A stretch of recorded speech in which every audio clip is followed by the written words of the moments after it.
Thank you very much, Mr. Robles, and the committee will come to order. The committee is meeting today to receive testimony on two bills to resolve Puerto Rico's political status.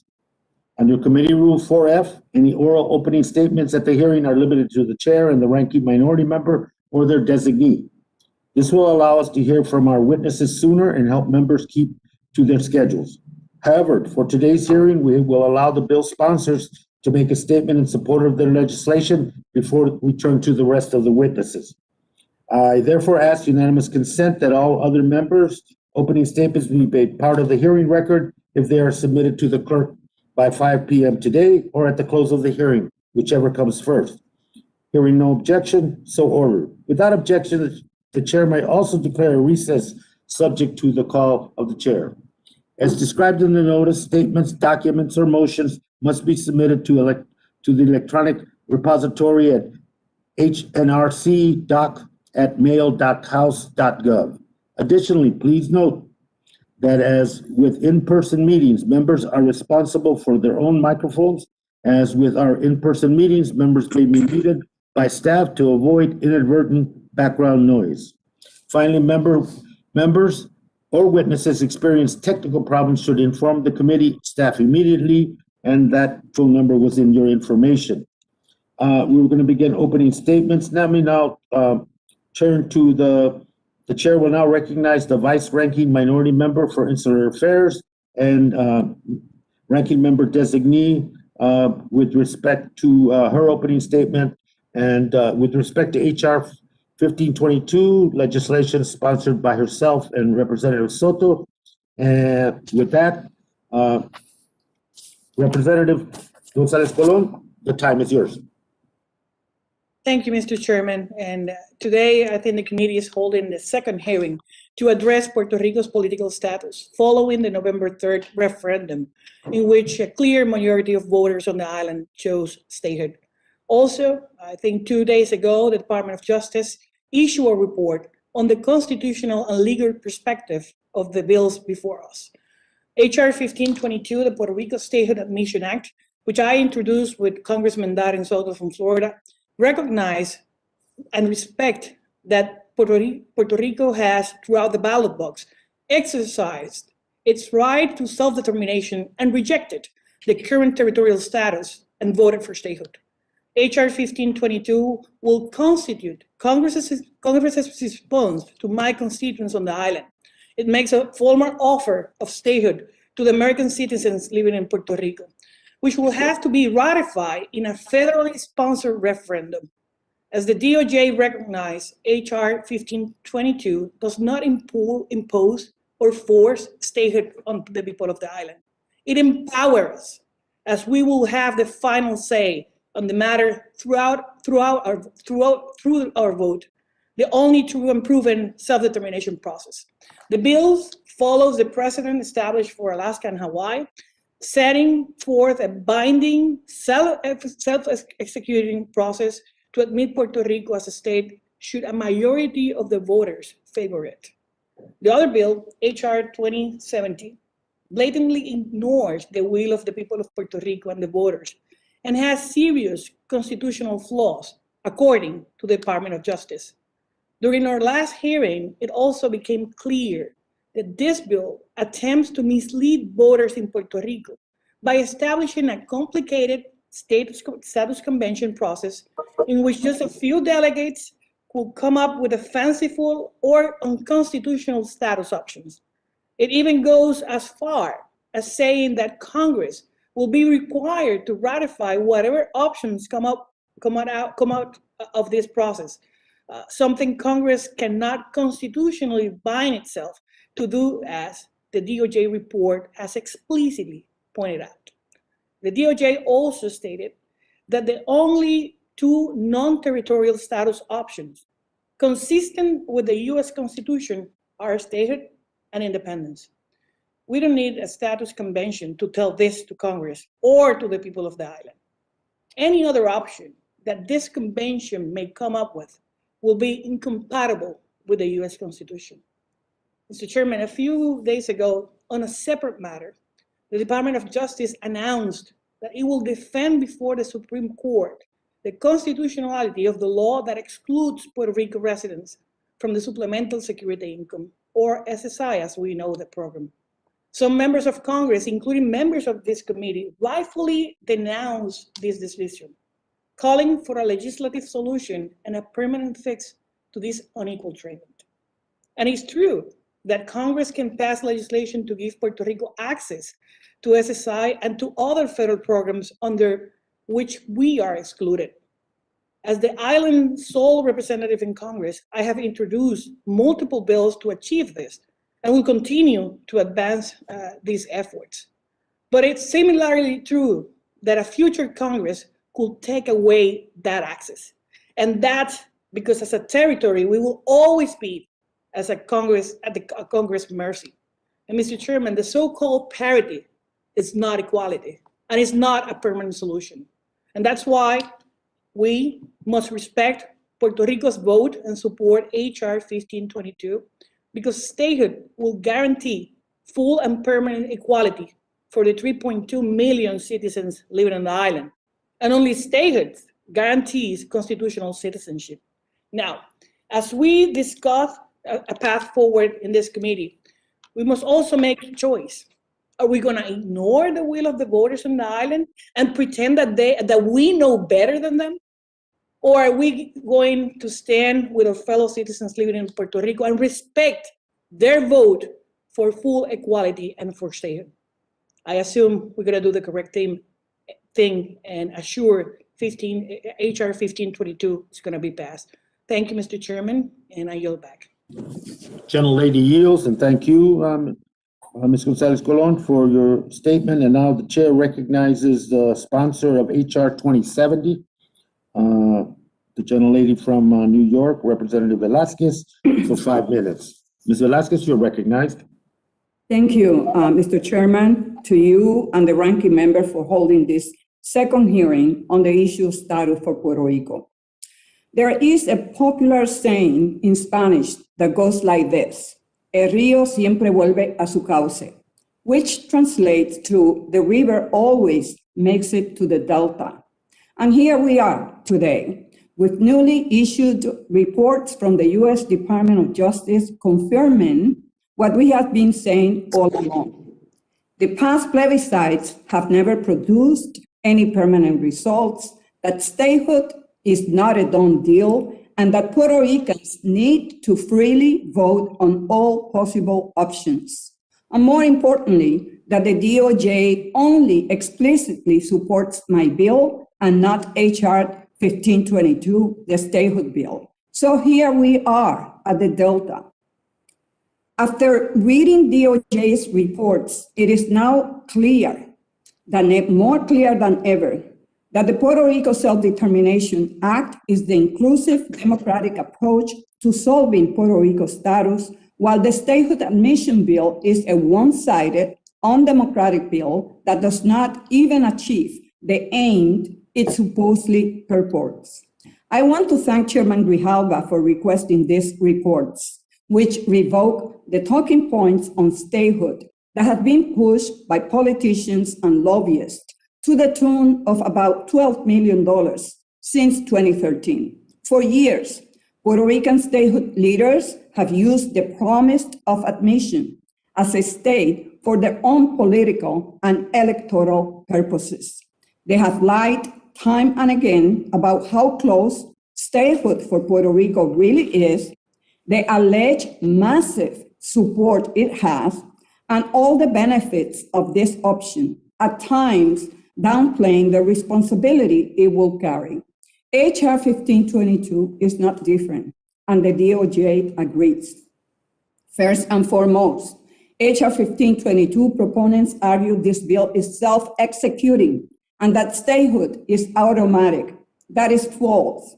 The DOJ report clearly states that the bill itself will not admit Puerto Rico as a state, and in fact, recommends a new name for this bill, and I quote, the department recommends that the title of the bill be the Puerto Rico Statehood Determination Act, or simply the Puerto Rico Statehood Act, so as not to imply that admission of Puerto Rico as a state is a fait accompli.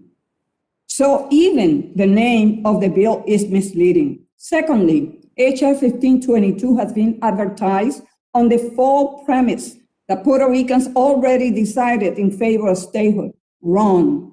The DOJ questions the validity of the past plebiscites by noting that the ballot propositions in 2012 and 2017 contained inaccuracies and were potentially misleading, and that the premise of the 2020 plebiscite was faulty.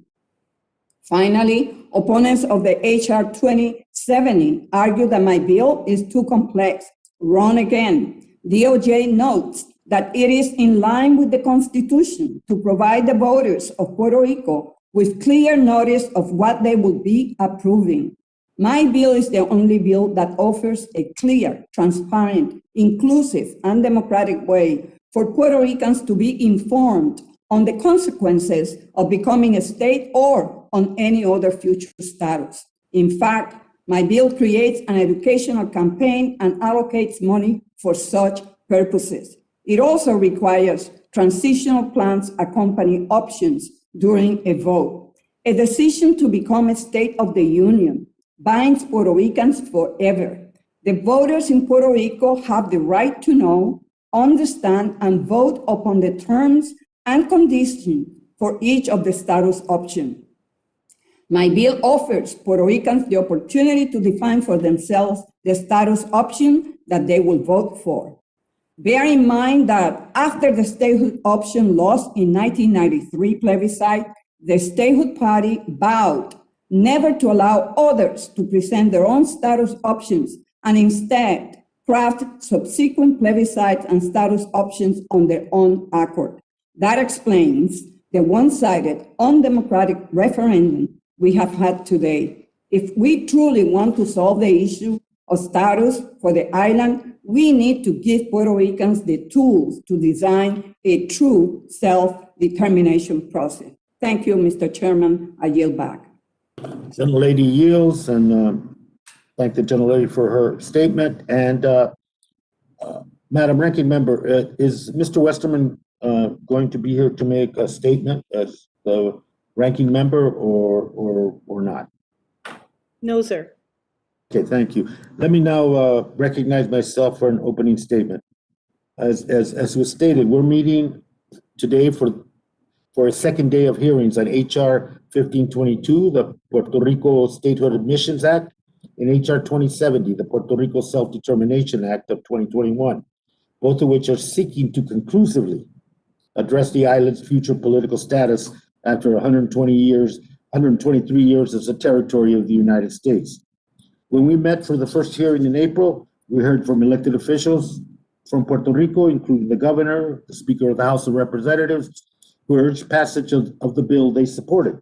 Today, we will hear from academics, residents of Puerto Rico, and mainland leaders who will also address their preferred solution to Puerto Rico's political status. The journey to address Puerto Rico's political status began in 1952, when the U.S. enacted legislation establishing the current relationship between Puerto Rico and the United States. Since then, there has been a series of plebiscites to find out whether the residents of Puerto Rico were satisfied with the current territory status or if they wanted to change it. The most recent of these plebiscites yield support in favor of statehood, which led to the introduction of the two bills that are before us today. At our last hearing, there was debate and discussion of whether the residents of Puerto Rico desire a permanent union with the United States and that guarantees their U.S. citizenship and equal rights and responsibilities as American residing in the 50 states. We also heard arguments insisting that the residents of Puerto Rico are still unsure of agreeing to a permanent union and should therefore be allowed to debate and discuss all the non-territory status options available through a status convention. As you are all aware, we reached out to the Biden administration's Department of Justice for an assessment of the two bills. I want to thank the department for submitting the information to the committee in a timely manner so it could be available to all of us for this meeting. And in summary, the official reports indicate that the Department of Justice supports providing the people of Puerto Rico the opportunity to vote on whether on whether to become a State of the Union, as HR 1522 would do. Also, that the department would support HR 2070 if it facilitates a choice among three constitutionally permissible status options: statehood, independence, and territory status. We anticipate today's hearing will be similar to our first hearing, but also a focus on DOJ's opinions on the two pieces of legislation before us today. Once again, I want to be straightforward with the residents of Puerto Rico and my colleagues on this committee. This issue is a divisive issue in Congress for both parties. There is uncertainty around what would happen if there were a committee or floor vote on either of these bills. Nevertheless, I recognize this committee's responsibility in playing a leading and constructive role in resolving this issue, which is a priority for the people of Puerto Rico. For this reason, I'm committed to moving this process forward. The committee is approaching a decision-making point, which is what the residents of Puerto Rico expect and deserve. With that in mind, I want to welcome our witnesses. Also want to welcome our former colleague, former Representative Luis Gutierrez, who is here with us today. I look forward to receiving all your testimonies, and I will begin. Let me first of all ask the witnesses today if request of them if they're encouraged to participate in our witness diversity survey created by the Congressional Office of Diversity and Inclusion. They may refer to that information and where to access that on our invitation materials that was sent to you. Let me now introduce the witnesses, and in doing so, let me remind the witnesses that our committee rules, they must limit their oral statements to 5 minutes, but that their entire statement will appear in the hearing record. And when you begin, the timer will begin. It will turn orange when you have 1 minute remaining. I recommend that members and witnesses join remotely use the stage view so that they may pin the timer on their screen. After your testimony is complete, please remember to mute yourself to avoid any inadvertent background noise, and I will also allow the entire panel to testify before questioning witnesses, and that questioning process will occur based on seniority and those members in that category that are present with us today. With that, let me begin by formally inviting our former colleague and dear friend of mine, the Honorable Luis Gutierrez, former representative, Illinois 4th District from Chicago. Congressman, you are recognized for 5 minutes, sir.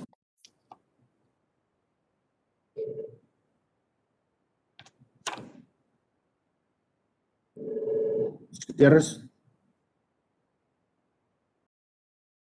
Respectful, so I muted it. Thank you, Chairman Grijalva, Ranking Member Westerman, and members of the committee. Puerto Rico is a nation, a colonized nation, but a nation nonetheless.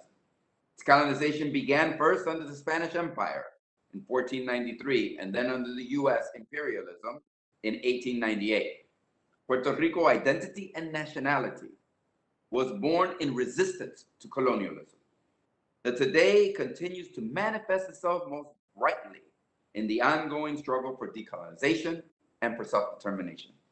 Two brilliant and visionary Puerto Rican women have proposed a bill to end the over 122 years of U.S. colonization of Puerto Rico. Representatives Nydia Velázquez and Alexandria Cortez are the embodiment of Lola Rodriguez de Tio and Mariana Bracetti. Their bill outlines a careful and inclusive mechanism whereby Puerto Ricans could establish a constitutional assembly to openly discuss, debate, and ultimately select a non-territorial status option. The Puerto Rico Self-Determination Act of 2021 represents the only genuine democratic legislation about Puerto Rico status before the 117th Congress. I would like to say that it seems to me that democracy and the foundation is based on the pillars of allowing for dissent, of allowing for different opinions, of allowing people to debate and discuss, and for all of those opinions to be respected. The only bill that does that is the bill presented by Congresswomen Nydia Velázquez and Ocasio-Cortez. The statehood bill, you cannot say the same of it.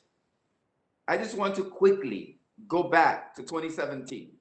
In 2017, there was a plebiscite in Puerto Rico. The statehood party controlled the House, the Senate, the governorship. They determined all of the definitions of all of the status. This meeting is being recorded. And they defined all of the statuses. And guess what happened? They got a whopping 97%. They did so good that they had to do a repeat 4 years later because no one bought, because not even Putin gets 97% of the vote. But why did they get 97% of the vote? Mr. Chairman, members of the committee, because people boycotted the process, because the people of Puerto Rico felt that this was an imposed process on them. And how did they demonstrate their rejection of the plebiscite? Through a boycott. Now let's remember, that's what Gandhi did to bring down the empire of Britain. That is what the civil rights movement did under Martin Luther King to bring about justice and fairness and civil rights. It is what the farm workers did in saying we will boycott the lettuce that Cesar Chavez led to fairer working conditions. It is a political tool that has been used by the resistance ad memoriam. And it is one that the Puerto Rican people used in 2017. So let's just discard that. Nobody believes they got 97%, not even the proponents of the statehood bill. Why? They figured they had to do it all over again. And what did they do? They said, next time we're going to force people to have to vote. But guess what they did? This time they said, only thing we're going to allow the people of Puerto Rico to consider is statehood. Yes or no? We're not going to allow them to consider independence. We're not going to allow them to consider free association. We're not going to allow them to consider any other option, non-territorial. That's what Nydia Velázquez's bill does, because Nydia Velázquez's bill is based on the pillar of what? Respecting other people's opinion and bringing about consensus so that we can move forward, not the statehood bill. Listen, I think I might be only one of a very few here that was actually in Puerto Rico during the last November election that we celebrated last November. Guess what?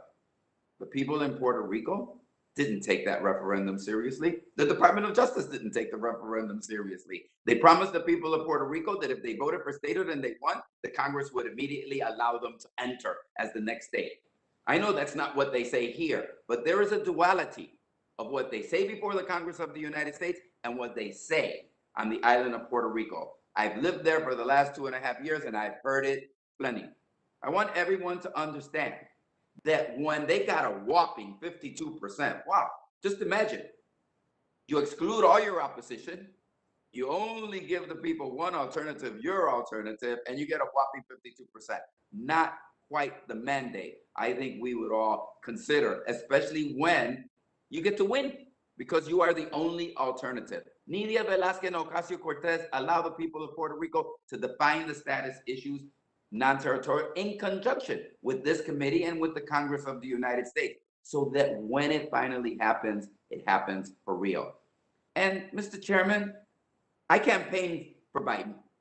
I campaigned for Biden all across the country. Biden won the election. Biden campaigned for president of the United States, saying that he would not listen to that plebiscite. That plebiscite, he would ensure that the only plebiscite he would listen to is one that heard all the different voices. And that is in spite of the fact that he supports statehood for Puerto Rico. He said, no, I'm only going to promote and accept and campaign on the basis of the people of Puerto Rico allowing to freely accept and promote a status that they determine, always and when multiple different versions in the referendum are put before the people of Puerto Rico. You know what? That's Nydia Velázquez's bill. Maybe we should amend it to the Biden bill, because it reflects in its entirety what President Biden campaigned on for the people of Puerto Rico. Listen, the people of the United States of America elected that man Biden. We should respect the will of the people of the United States of America and allow the people of Puerto Rico to have a free and open discussion. Two other things. that I think are important. The proponents of statehood demand that we respect, according to them, their civil rights, but they do not respect the civil rights of the LGBT community in Puerto Rico. Homophobic slurs are abundant in the rhetoric of the statehood party in Puerto Rico. They do not respect the right of women and her reproductive rights in the legislation in Puerto Rico. They recently had a bill in which they say we will protect the unborn. Everybody knows what that means. Women don't get to decide about their reproductive rights. They went even further, Mr. Chairman, members of the committee, in saying to the LGBT community, apart from the homophobic slurs that are abundant, they went and said, you know what? We're going to debilitate the right of a gay couple to have a child when they reform the legislation. This is a party that demands and says we come before the Congress of the United States demanding equal rights and demanding that our civil rights are protected, but they don't protect the civil rights and the human rights of the people of Puerto Rico. And lastly, let's be clear. The false premise on the basis of which the people of Puerto Rico, they said, vote for statehood and poverty will vanquish. Well, Mr. Chairman, we know since 1971, the 15th congressional district of the state of New York has had a Puerto Rican in the leadership. That district is the iconic Puerto Rican district. And guess what? Unfortunately and tragically and sadly, it is the poorest congressional district of 435. They have lived statehood for the last 50 years, and yet they are still the poorest. Statehood does not eliminate poverty. What eliminates poverty is the fight against income inequality, raising the minimum wage, and fighting for social justice. Gentleman yields. Thank you, Ms. And I will, to one of the other folks, I will provide the courtesy of extending time. Let me now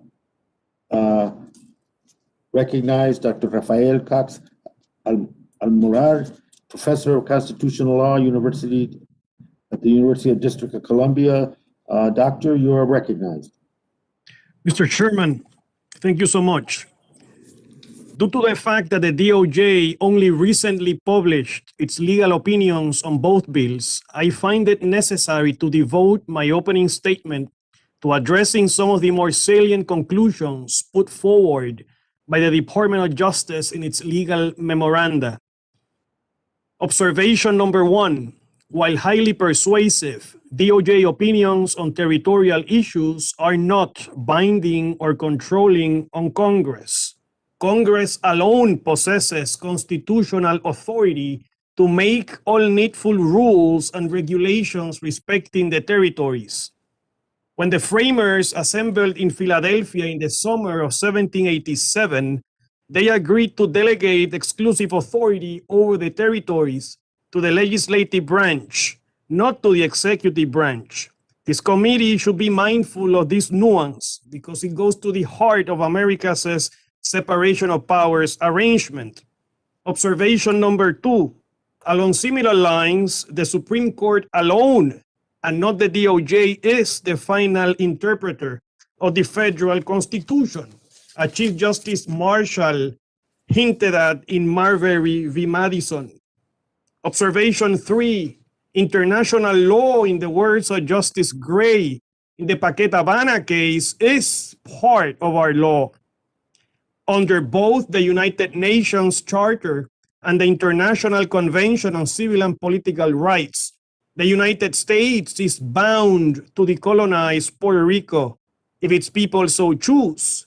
The Department of Justice's opinions leave this aspect of the conversation untouched.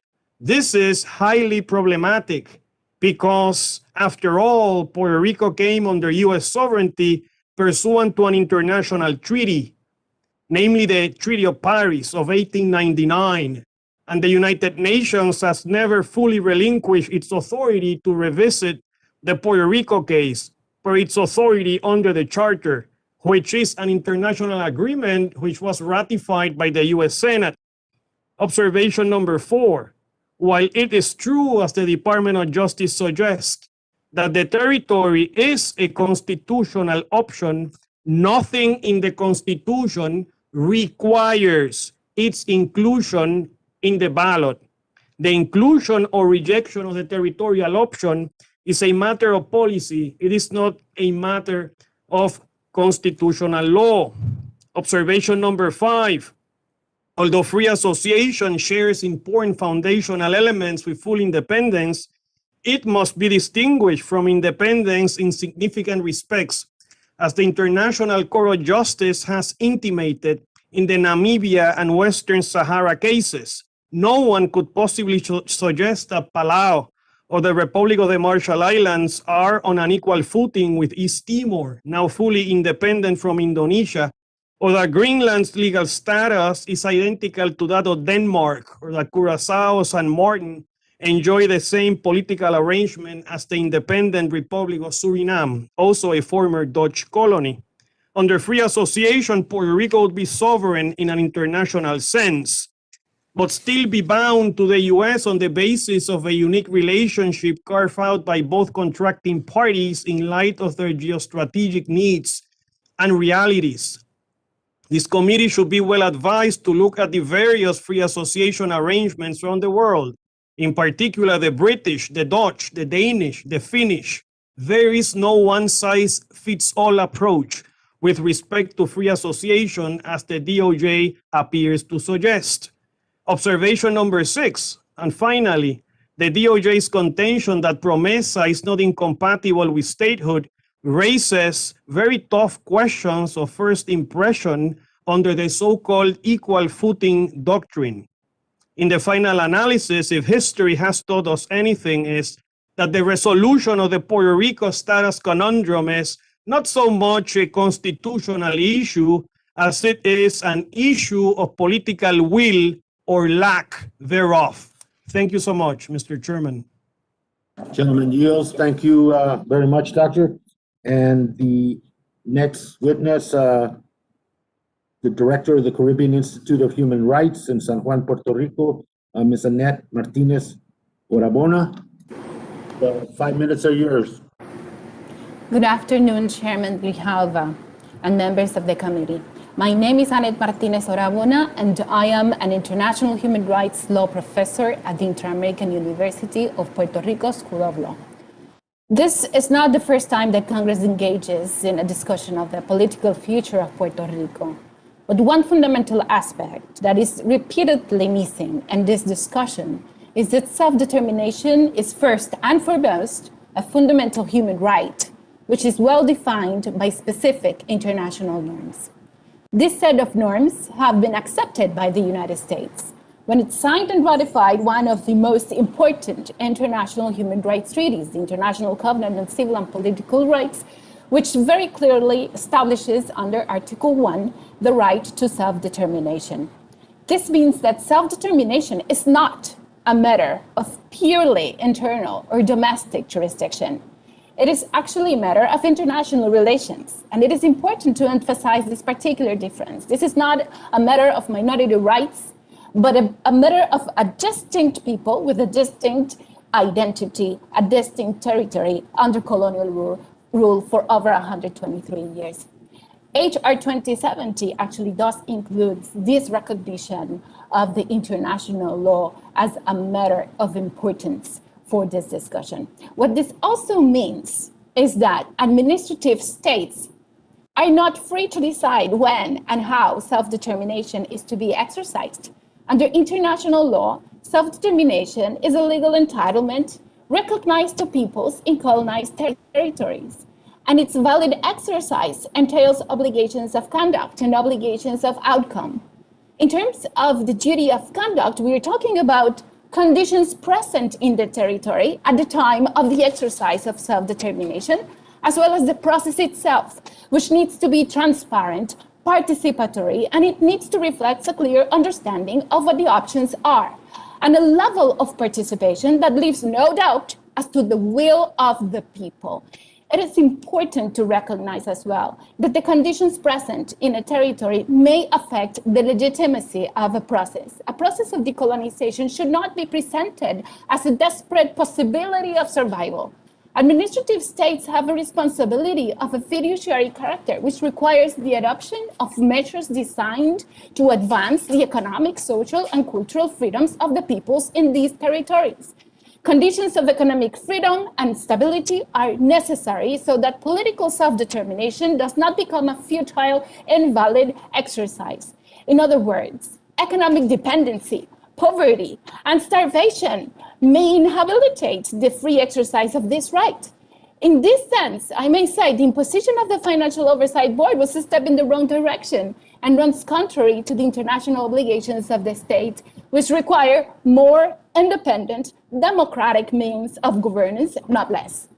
Secondly, decolonization is a matter that requires an environment of mutual trust, where both parties interact as equals, each exercising their full autonomy and sovereign powers.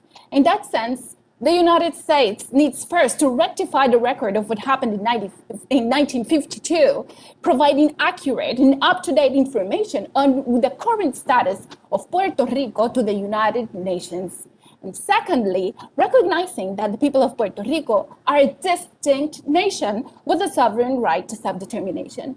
In terms of the options identified under international law as acceptable decolonization outcomes, there are three very straightforward, clear alternatives, which are independence, free association, and integration with another state. It should be clear, though, that the right to self-determination does not allow for a colonial relationship to remain intact. This means that in the case of Puerto Rico, any inclusion of an option of a territorial character that will maintain the status quo is not a valid option of decolonization. International law explicitly prohibits colonialism by consent. In the case of integration, the international community has always been suspicious of a non-self-governing territory's integration into its former colonial power for very obvious reasons. And in fact, of the approximately 100 non-self-governing territories that have been placed on the UN list since 1945, around 70 have gained independence, and integration with the former colonial power has occurred on fewer than 10 occasions. To finalize, I would like to add that any process of decolonization must be accompanied by a transitional plan that expels out the international responsibility of the United States and guarantees measures of redress with concrete reparations for the multiple human rights violations committed during its colonial rule. Thank you. Thank you.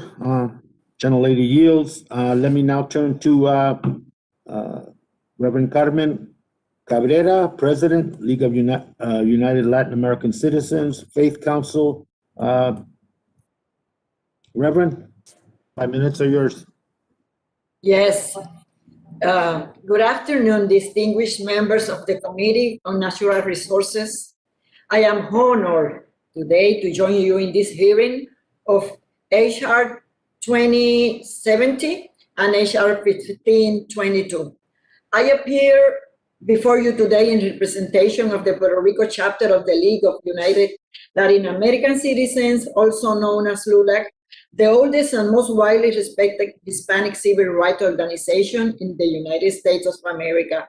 I also appear before you in representation of the majority of voters in Puerto Rico, like as me, voted last November to choose statehood as the permanent political status for the island. I was born, raised, and have lived in Puerto Rico all of my life. I know firsthand the geography, culture, arts, politics, and the faith in God of the Puerto Rican people. I also know firsthand that the people of Puerto Rico hope is to soon wake up in a place where justice and equality shine upon all more than the sun at noon, in a place where the limbo of territorial second-class citizenship has been abolished and where full democracy and voting rights at the federal level prove our equality as American citizens. Puerto Ricans have incredible talents, skills, and make countless contributions to America in fields like music, art, sport, and science. We even have a proud Puerto Rican astronaut in NASA, Joseph Acaba, a true patriot hero. Yet these contributions pale in comparison to the sacrifice and bloodshed by our Puerto Rican soldiers who had fought and died defending America's liberty and democracy.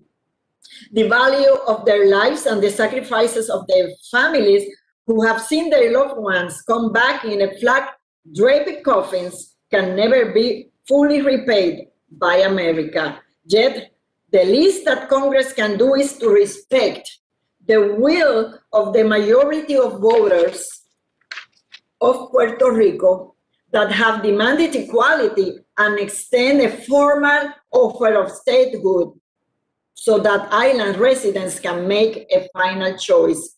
As a leading national civil rights organization, LULAC advocates for all American citizens, including those in Puerto Rico, to have equal rights and equal opportunities. But the simple truth is that as long as the island remains a territory, Congress will continue to treat Puerto Rico unequally and deny them full rights and representation of the at the federal level. For these reasons, here in Puerto Rico, we endorse H.R. 1522 by Representative Darren Soto and Resident Commissioner Jennifer Gonzalez Colon, which respect the will of the majority of voters in Puerto Rico and we oppose H.R. 2070. Why? Because H.R. 2070 seeks to present the perspective on the history, feelings, and suffering of the people of Puerto Rico as if we were a separate nation, and in doing so, it fails to give a definite solution to the vast majority who treasured our American citizenship. Instead, H.R. 1522 offers proven medicine that will put an end to citizen disenfranchisement, inequality to Puerto Rico. In Puerto Rico had already been a state. If Puerto Rico had already been a state and not just a territory, when the island was ravaged by Hurricanes Maria, shaken by the earthquake, and enveloped by the COVID-19 pandemic, the federal government's response would have been very different when dealing with these life and death events that have greatly affected our island and its people. If we had already been a state and not just a territory, the disaster relief would have come more quickly, saved more lives, and the ongoing post-disaster reconstruction will have made much more progress than it has in the last 4 years. We already voted to choose statehood. Congress needs to act now. Thank you for the privilege of speaking here today. I truly believe that God has placed in your hands the opportunity to do justice by the people of Puerto Rico, and I humbly ask that in considering this issue, not only use your minds and your reason, but that you look into your hearts for the right things to do. May God bless you all and enlighten you to understand and pass H.R. 1522. Thanks. Thank you, Reverend. And let me now invite Dr. Christina Ponce Krause, and welcome back. She was at a previous hearing, the last hearing, professor of constitutional law, Columbia University, New York, New York. Doctor, you're recognized for 5 minutes. Thank you, and good afternoon. I'm Christina Ponce Krause. I'm a law professor at Columbia University and a scholar of Puerto Rico's constitutional status, and I am Puerto Rican. I testified at the hearing in April, and I appreciate the invitation to appear again today. At the April hearing, I explained why I support H.R. 1522 and oppose H.R. 2070. Today, I will comment on the DOJ's legal analysis, with which I agree. I will take issue with one policy conclusion in the DOJ report, and I will respond to several criticisms of H.R. 1522 that have been made by its opponents. In April, I identified 2 flaws in H.R. 2070. that it opens the door to unconstitutional status options, and that it purports to bind Congress to ratify whatever option the people of Puerto Rico choose. The DOJ report confirms the existence of both of these flaws. On the first flaw, the DOJ report confirms that by failing to specify the available options, 2070 implicitly includes non-territorial Commonwealth, which is not a constitutional option. On the second flaw, the DOJ confirms that 2070 makes an illusory promise by stating that Congress, quote, shall approve, end quote, a joint resolution ratifying whatever option Puerto Ricans choose following a convention. The DOJ explains that instead, Congress may offer one or more constitutionally valid options to Puerto Rico and give Puerto Ricans the option to accept or reject such an offer. That, of course, is exactly what HR 1522 does. As this last point suggests, the DOJ approves of two basic approaches to Puerto Rican self-determination: a referendum, which is a yes-no vote on one option, or a plebiscite, which is a vote among all the options. I agree. However, I disagree with the DOJ's policy conclusion that a plebiscite must also include the current territorial status, and clearly I am not alone. The DOJ defends this conclusion on the ground that it is simply adhering to the longstanding executive branch policy of neutrality among the legally permissible options. But the fact that an option is legally permissible does not mean that it is legally required. The sole purpose of both bills is to end Puerto Rico's perpetual territorial status. With all due respect to the executive branch, it is nothing short of incoherent to insist that a territorial status be included among the options for ending it. The executive branch should remain faithful to the principle of democratic equality for all US citizens and abandon its neutrality toward continued colonialism. The United States should enthusiastically support the ending of Puerto Rico's territorial status while remaining neutral among Puerto Rico's constitutional non-territorial options: statehood and independence with or without free association. Finally, I will respond to three criticisms of HR 1522. First, critics of 1522 argue that Congress should not respond to the November referendum with an offer of statehood because voter turnout was too low and the margin of victory was too slim. These objections are factually baseless. Neither turnout nor the margin of victory was abnormally low. But even if they had been, the objections are a red herring.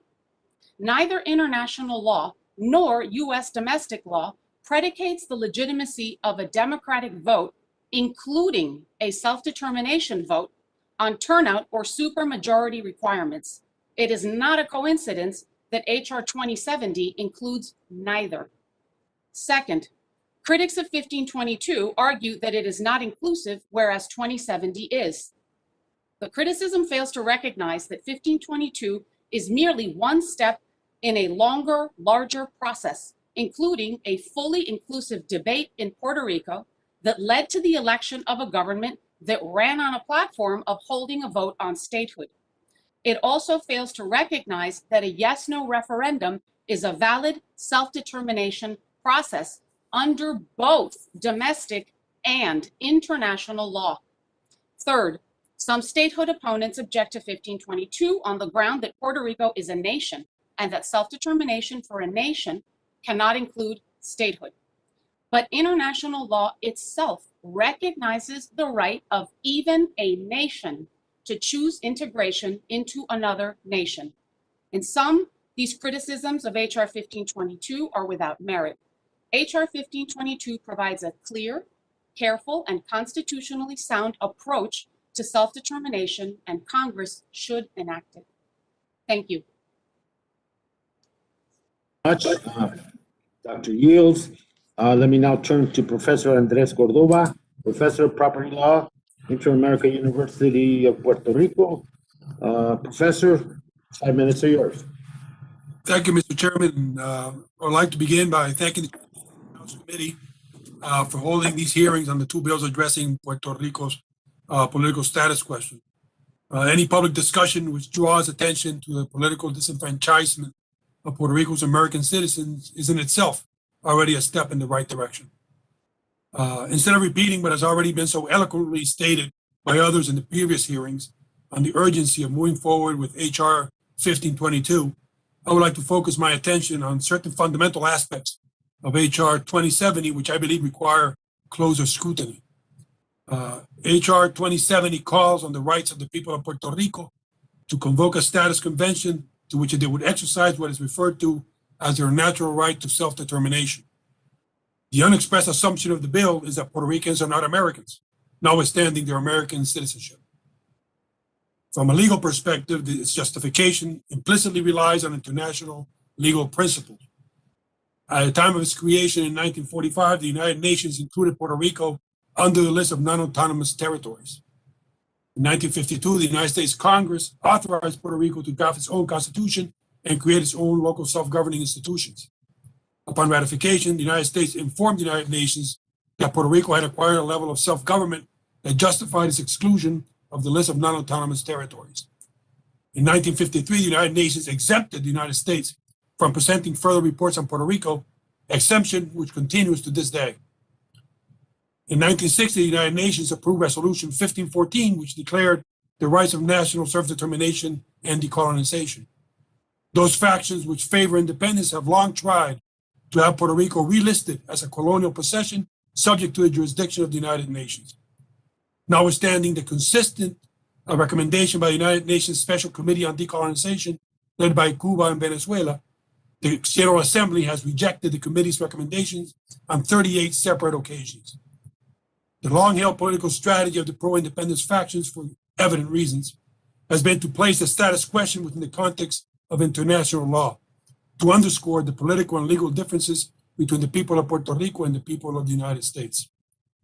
Contrary to these efforts, the United States has historically argued, correctly in my estimation, that the issue regarding Puerto Rico's political future is a domestic matter, under the jurisdiction of the Constitution and the laws of the United States. Surely international law is relevant, but always within the constitutional context, not the other way around.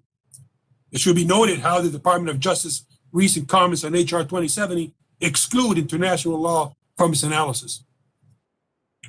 By virtue of 1898, the Treaty of Paris, Spain ceded Puerto Rico to the United States, under which terms the United States acquired the right to dispose of the civil rights of its inhabitants as accorded by Congress. In 1990, the Foraker Act created the civil government of Puerto Rico, among other provisions. We should highlight that the people of Puerto Rico as a legal category is a creation of statute and not of any philosophical claim of political identity. Although it is true that international treaties signed by the United States are part of statutory law as supreme law of the land, they are still under the Constitution.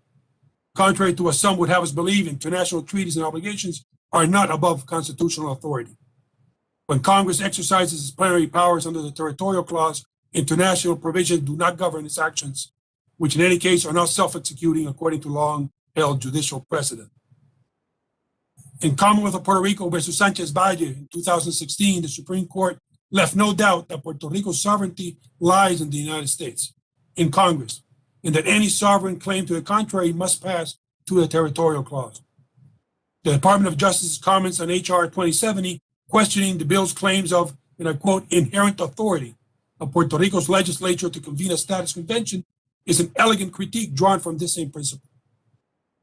The fundamental purpose of the promoters of the status convention is to lay the legal groundwork for Puerto Rico to claim sovereignty over and against the United States and the will of the same people they claim to represent. As a matter of political reality, Puerto Ricans have been exercising their right to self-determination in every electoral process since 1952, and subsequent general elections and local plebiscites since then, albeit incompletely and inconclusively. As a matter of democratic vocation, the next step in this long overdue process is a federally mandated referendum. I endorse HR 1522 with amendments if required, and I oppose HR 2070. Thank you. Gentleman yields. Let me now, our final witness, Dr. Jose Carabello Cueto, Professor Economics, University of Puerto Rico. Doctor, 5 minutes are yours and you're recognized. Thank you, Mr. Chairman. 45 years ago, arguably, was the last time that Congress took a strong action to boost Puerto Rico's economies when Section 936 tax code was enacted. After that policy, we have observed many congressional hearings, but few to no positive economic policies. Some observers are betting on the new geopolitics in the Caribbean, such as the China's Belt and Road influence on Latin America, as a way for pushing Congress to favor Puerto Rico again, but that is just a theoretical scenario. The bottom line is that no matter how much federal funds are sent to Puerto Rico for long-term economic development, Puerto Rico needs a fundamental change in its political relationship with the U.S. Fiscal, monetary, and industrial policies are key to economic development, but Puerto Rico has barely any control over this. The monetary policy, for instance, exchange rates and interest rate imposed on Puerto Rico by the Federal Reserve, also known as the Fed, is not designed for the island, and sometimes the Fed exacerbates the economic conditions of this territory. Puerto Rico has almost no representation in the Fed. The local fiscal policy is now handled by the Fiscal Control Board imposed by Congress, reducing the elected official authority. Industrial policies such as preferential taxes to manufacturing industries have been recently managed by Congress without major considerations of Puerto Rico. For instance, the global intangible low tax income is also harming the remnant of the industrial sector in Puerto Rico, and if the global taxation of 15% is extended to the island, it will have a similar or even greater negative effect. For some unexplained reasons, Congress provides better economic tools to other territories. The U.S. Virgin Islands is exempt from the Jones Act, and the Northern Mariana Island and Guam have a visa waiver program that boosts their tourism. The Jones Act does not just increase import costs, according to most studies. Moreover, it excludes Puerto Rico from international logistics. In 2015, Puerto Rico paid in federal taxes almost 5 times more than the taxes paid by other U.S. territories combined. Both sovereignty and statehood provide better economic prospects than the current status.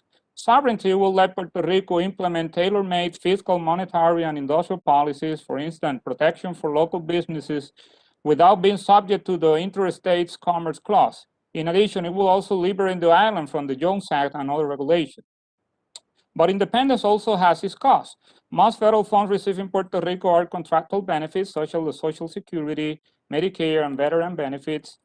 Part of the difference could be substituted with remittance from abroad. However, without the remaining federal transfer, local government must be very efficient. All in all, if economic actors take full advantage of the benefits of sovereignty, the disadvantages can be outweighed. In the case of statehood, fiscal, industrial, and monetary policies will not depend on the sympathy of Congress and the Fed, but on the negotiation that takes place when representatives from Puerto Rico have voting power. Just by receiving supplemental security income and parity in nutritional assistance, the poverty rate will decrease by 14 percentage points in Puerto Rico. In addition, by being fully annexed, Puerto Rico will take advantage of its inshore competitive edge over states in terms of wages and will receive more investment from the states. In the case of Hawaii, its economy or gross state product did not decline after annexation, although structural changes were felt by the population. The statehood also carries disadvantages. Firstly, federal taxation will impact the middle class and small and medium-sized enterprise of the island. Secondly, many multinational manufacturers that operate as controlled foreign corporations in Puerto Rico will move to a third country, shrinking the industrial base even further. However, the disadvantages of statehood are probably not worse than the disadvantages of the colony. That's why my first recommendation is to strongly oppose the recommendation of the U.S. Department of Justice to include the territorial status and to avoid specific mandates to the federal government. Excluding the territorial status is a consensus that I identify here. After all, this is the same Department of Justice that opposed parity in SSI to Puerto Rico. Both HRs, number 2, should specify that if statehood is not supported by either a majority of Puerto Rico or by the federal government itself, the U.S. government will end the territorial status on a specific day. Number 3, change the PROMESA Act so that the Fiscal Control Board disappears once the debt restructuring ends.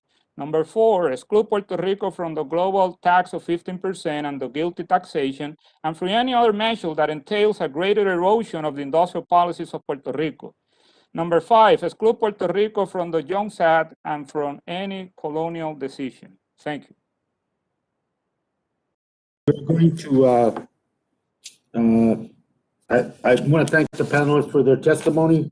Next, we're going to go to questions, and Committee 3D imposes a 5-minute limit on questions and responses. The chair reminds members that under the chair's right of recognition, as described in Rule 3D, the chair can provide some reasonable additional time whenever any member has a question for Reverend Carmen Cabrera to account for an interpreter. Members are encouraged to ask all questions in English to avoid complications with the interpretation. The chair will now recognize members for any questions they may wish to ask. We will do this, as I said, indicated, try to do this based on seniority. And let me now turn to our colleague, Mr. Sablan. Mr. Sablan, you're recognized for any questions or comments you might have. Yeah, thank you, Mr. First Chairman. Thank you very much for holding this hearing. I'm going to yield most of my time, but just two general questions I would like to ask is, has anyone looked into how much Puerto Rico would gain or lose from its taxation if they are completely linked to the Internal Revenue Code? And then a question that I need to ask is, there was a recent referendum in which statehood was supposedly approved. What was wrong with that? And could somebody eventually provide that to me in writing? Because I need to yield. I yield 2 minutes to the gentle lady from New York, Ms. Velázquez, please. Thank you, Mr. Sablan, for yielding. I would like to address my first question to Professor Cox. Is there anything in the U.S. Constitution that prohibits Congress from entertaining a free association agreement with Puerto Rico different from the current agreement and different from independence? There is no obstacle in the Constitution for that. As a matter of fact, under Congress's foreign relations powers, Congress even has more authority than when it acts domestically, because it is not bound by the enumerated powers under Article 1, Section 8. So the answer, in short, is no. Thank you. And can Puerto Ricans still retain their U.S. citizenship under other status options that are not statehood? Well, the answer is yes. It needs a bit of explanation. There is a wide consensus that unilateral revocation of U.S. citizenship to those folks who already have U.S. citizenship would run afoul basic constitutional principles, right? The question remains what happens with the unborn, right? And that's a question of first impression that obviously the political branches, more specifically Congress, must actually answer. Okay, thank you. And this question is important. 30 seconds. Okay, so I yield back. Oh, thank you, Ms. Velázquez. And thank you for yielding. I like to yield the remainder of my time, which is just about 2 minutes, to the resident commissioner of Puerto Rico, Ms. Gonzalez-Colon. Jennifer. Thank you to the vice chair of the committee, Mr. Sablan, for yielding at the time.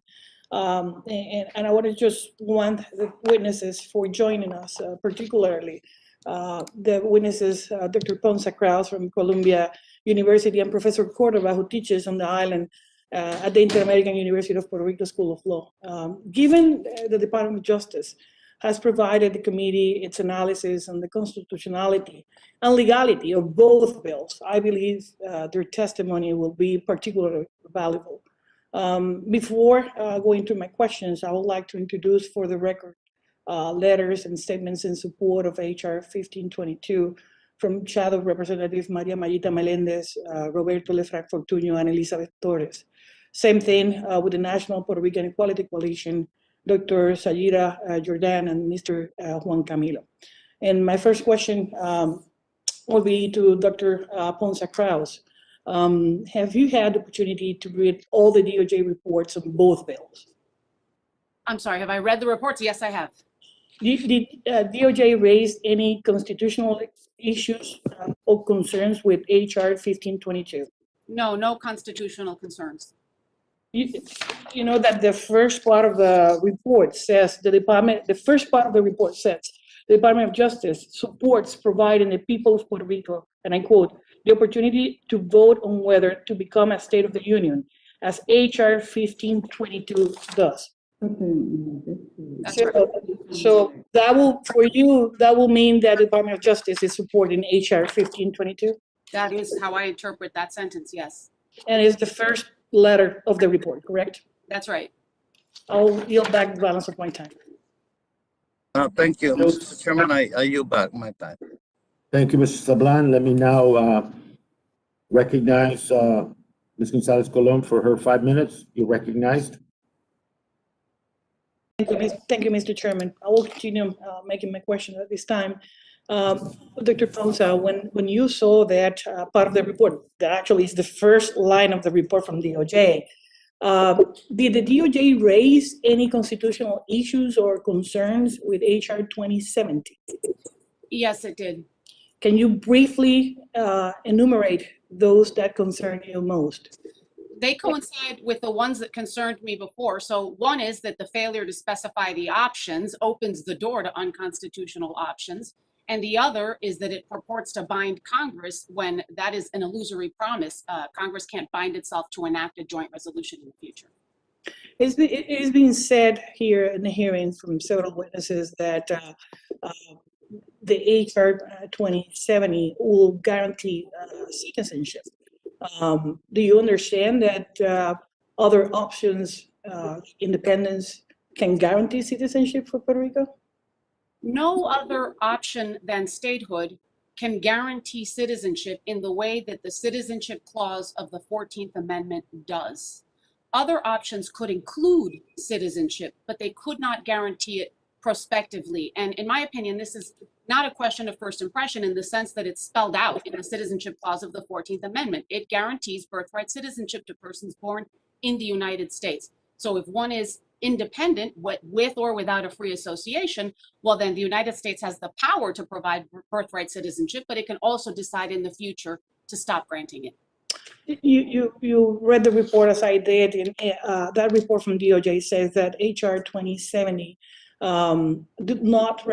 doesn't recognize there are only 3 constitutional options: status, independence, statehood, or keeping the territorial status. So, in fact, doesn't HR 2070 leave the door open for the convention to come up with unconstitutional status options? That's right, it does. And that has been my greatest concern from the beginning, that it opens the door to such options. It doesn't specify the constitutional options. And that means it consigns Puerto Ricans to continue having the same debate they've had for 70 years without the kind of guidance that they need from Congress to tell it, here's what the constitutional options are and the ones that we would agree to. You've been hearing about nationhood and being sovereigns in Puerto Rico and many other things. Is Congress the ultimate source of the Puerto Rico government's authority? With Puerto Rico's current territorial status, yes, it is. Sadly, but it is like that. That's right. And are there other viable options under the U.S. Constitution other than statehood or independence or the territorial status? There are not. I do not believe that free association short of independence is possible. I completely agree with Professor Cox-Salomar that there are lots of forms of free association, but they all involve independence with a treaty or compact of free association. Anything between independence and statehood is territorial under the U.S. Constitution. Having said that, can a constitutional convention or a status convention, as proposed in the other bill, create a new non-territorial status compatible with the U.S. Constitution? No, it cannot. Has the federal government previously relied on a convention to define the constitutional status options? Not to define them, no. My second question will be, Is statehood the only non-territorial status option that guarantees the constitutional U.S. citizenship? Prospectively, yes. I agree that current U.S. citizens cannot be stripped of their citizenship involuntarily under any circumstance, but statehood is the only one that guarantees U.S. citizenship prospectively in the future. You know that the federal executive branch, the court, and Congress have all confirmed repeatedly that Puerto Rico is a territory, and that the only non-territorial options available are statehood and independence. And DOJ just reaffirmed this claim. In your opinion, do the people of Puerto Rico need a status convention to know and understand this? No, I don't think they do. Do you think that voters on the island are incapable and knowledgeable enough to understand that status options are available to them and their consequences without having to resort at an assembly of a few selected where decisions are made behind closed doors? I do believe they are capable of it, yes. Thank you. I yield back. Thank you very much. Gentlelady yields. Let me now recognize Representative Gallego for his 5 minutes. Sir, you're recognized.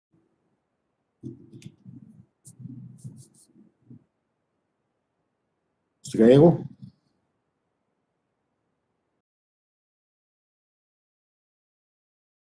Apologize, can you hear me now? Yes, thank you. Sorry. You think after all these months I'd finally get it together, right? My first question is for Dr. Ponsa Kraus, and I apologize if I misspelled your or mispronounced your last name. I appreciate you responding to criticism about low levels of participation in the 2020 plebiscite. In your experience as a lawyer and a professor, have you ever seen the same argument used to dismiss results of an election in a state in the United States?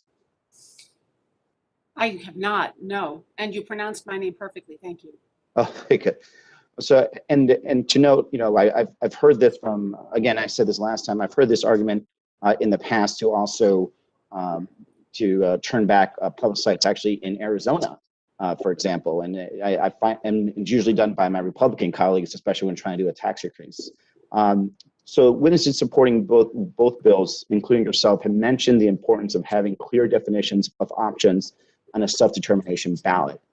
In addition to the clarification around free association citizenship, what important information do you believe should be included in the definitions of statehood and independence?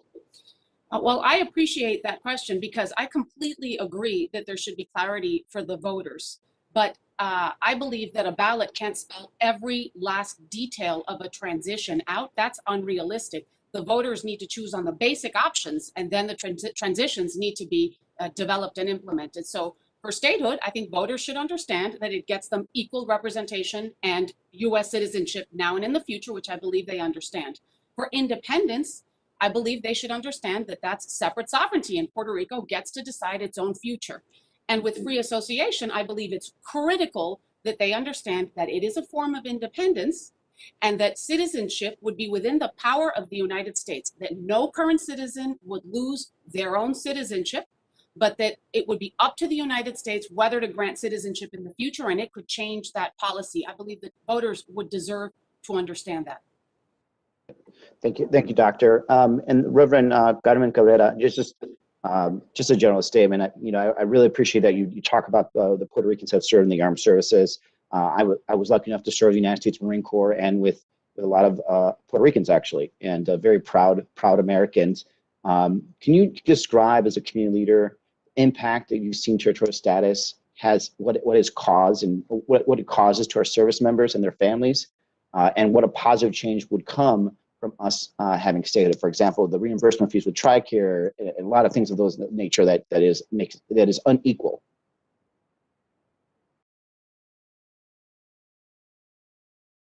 Did I get, hello? Oh, did I get bounced off? Hello? That's just not for me, right? No, I'm sorry, that was for, I apologize, that was for the Reverend. Reverend Cabrera, did you hear me? Can you please repeat the question? This is Nestor Lima. I'll be interpreting for her. Oh, I'm sorry. No, está bien. Nada más quería decir muchas gracias por hablando del sacrificio de los veteranos aquí que son de herencia puertorriqueños. Yo estaba en la Marina de los Estados Unidos, en la infantería, y estaba en el servicio con muchos de los puertorriqueños que son buenos héroes de este país. Y me quería saber si usted me puede decir qué son las cosas que son diferentes, especialmente los programas y policías, como por las cosas de veteranos. Por ejemplo, en los Estados Unidos, TRICARE es más barato en los Estados Unidos, mainland, pero cuando se van a la isla como Puerto Rico, no tienen los mismos beneficios de los veteranos in mainland United States.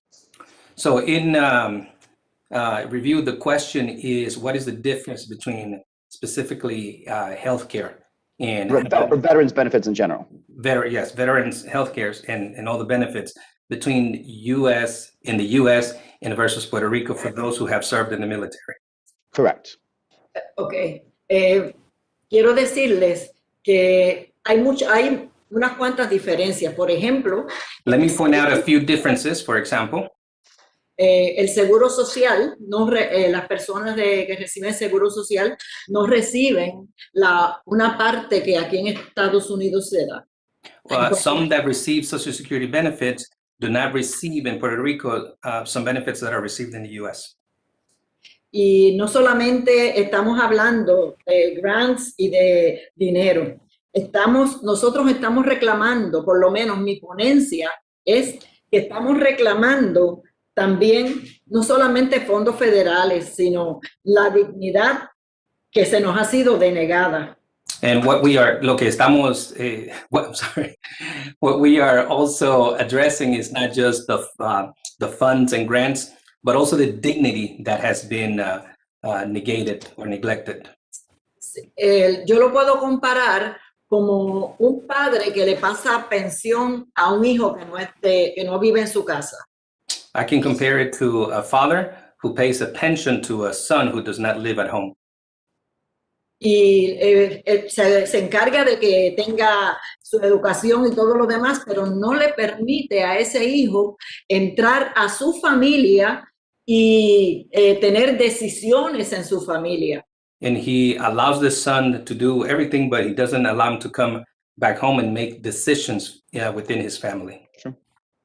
Eso es lo que, de esa manera es como nosotros en Puerto Rico nos sentimos. That is our posture for us here in Puerto Rico. This is how we feel. No es solamente los fondos, el dinero, todo eso es importante y las demás personas que están trayendo su ponencia lo están explicando muy bien. Pero, so it's not just about the benefits and about the money, and the other ones who are explaining their positions, they're doing it in a proper way as well. Pero mi ponencia es el corazón de los puertorriqueños. Es la dignidad. My position is about the heart of the Puerto Ricans, and it has to do with dignity. Y nosotros ya nosotros votamos y hemos votado muchas veces por la estadidad y no tenemos por qué seguir votando, sino que el Congreso tome la determinación de hacer lo que tiene que hacer. We have voted many times for statehood, and we don't have to keep voting for this. And I think it's time for the Congress to do what needs to be done. Thank you. Gracias. Thank you. And I'd just like to note, Puerto Rico actually has sacrificed more men and women in these last 20 years than many, many states in the United States. Thank you. Thank you. I yield back, Mr. Chairman. Thank you, Mr. Gallego. Gentleman yields. It's my understanding that the votes are going to be called at 2:30. It's supposed to be a lengthy vote process, from what I understand. We will continue with the questioning of those members that are here, or I mean, the members that can remain at the meeting, and try to proceed that way. If it becomes cumbersome and difficult, with all due apologies to the witnesses and to my colleagues, we will call a recess until those votes are done. With that, let me now turn to the gentleman, Mr. Gomer, for his question. Sir, you're recognized for 5 minutes. Thank you, Mr. Chairman. I appreciate that very much. Having studied history, got a degree in it, I got to express a concern. I love the people of Puerto Rico. I think they would be a wonderful addition, not just as a territory, but as a state. But I know historically, when language divides a country from any part of that country, it can become problematic. I understand that the generation coming up is most of them speak very good English, and I hope that is something that will continue. At this point, I want to yield my questions to my dear friend, wonderful colleague, and that is Honorable Jennifer Gonzalez Colon. Thank you, Mr. Gomer, for yielding the time. I really appreciate that. I will go now then to make a question again to Dr. Ponsa and Dr. Cordova.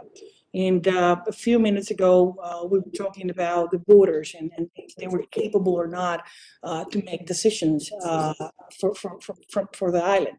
And it's Congress plenary power such that they can approve any form of status with any set of terms, any set of conditions, or even benefits, regardless of precedent. So my question will be now, Dr. Ponsa, can Congress create a political relationship not contemplated in the Constitution? No, it cannot. Even its plenary power is not unconstrained by the Constitution. Can you elaborate on that? Sure. So plenary power means that Congress can govern a territory as the federal government and also as its local government, and it can grant or withdraw autonomy. Those powers are very much constrained by the Constitution. They don't include the power to create a status that doesn't exist and then bind the United States to it. Congress has the power to admit states. Other than that, it can recognize independent countries and it can govern territories. Do you believe that HR 2070 offer a binding self-determination process? No, it's not binding. Dr. Cordova, do you think HR 2070 offer a binding self-determination process?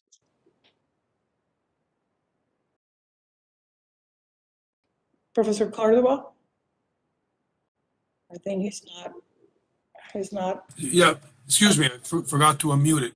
Okay. The HR 2070 does not offer that. It is a legal fiction, which assumes that the people of Puerto Rico somehow will exercise their sovereignty and choose whatever path they choose, when in fact that sovereignty does not lie there, it lies in Congress. So Congress is the one. So Congress is the one who's authorized to determine this, not the status convention. What about HR 1522? Does this bill offers a self-executing binding process? Should a majority of the voters on the island support statehood? Because this is a process. This is not forcing a solution on the voters. Actually, it needs this bill to get approved to then be a ratification process on the island. Sure. And I think part of the comments of the Department of Justice, precisely regarding on HR 1522, recognizes that even the vote on ratifying statehood in Puerto Rico would have to return to Congress. So there is basically a process built in already where Congress would exercise its constitutional prerogatives. So yes, I think 1522 does have the prerequisites. Thank you, Professor. Dr. Ponsa, do you think that HR 1522 offers that self-executing binding process? It does offer a self-executing process. It offers statehood, which is something that Congress not only has the power, but the duty to do. So I do believe Puerto Ricans are the ones who get to make a choice, but among valid options, and Congress should offer them. It has the power and duty to do that, and it does so under 1522. Do you believe that yes or no vote is a legitimate self-determination process? Unquestionably, it is. Do you agree that HR 2070 is colonial and paternalistic in nature, given that it ignores the will of the people? I do. I think it's offensive that it ignores the November referendum. I think it's offensive that it provides for a bilateral negotiating commission that is neither bilateral nor negotiating. I have serious problems with it, and they're not just constitutional. Thank you, Dr. Ponsa. I yield back. Let me now recognize gentlelady from New York, Ms. Velázquez, for 5 minutes to recognize. Thank you, Mr. Chairman. Mr. Cox, does the status convention open the door to unconstitutional issues? I mean, the answer is no, and it's rather surprising that that argument could be raised. Could you imagine the framers in 1787 saying, let's keep the Articles of Confederation and not convene the convention because Washington might all of a sudden, become a dictator, or all of a sudden he might become a king I mean, that's ridiculous. I mean, the whole idea here is to have an inclusive process, a process that opens up the door for folks to actually have a meaningful, detailed conversation that has never happened since 1898. Thank you. Is Congress vested with the authority to negotiate any model of free association with Puerto Rico? The answer is yes. I mean, Congress has plenary authority under the territorial clause. I mean, it has ample authority. And can you further explain why this is not an issue of constitutionality, but of political will from Congress? That's another huge issue. I mean, I'm listening to folks mixing up constitutional law with public policy.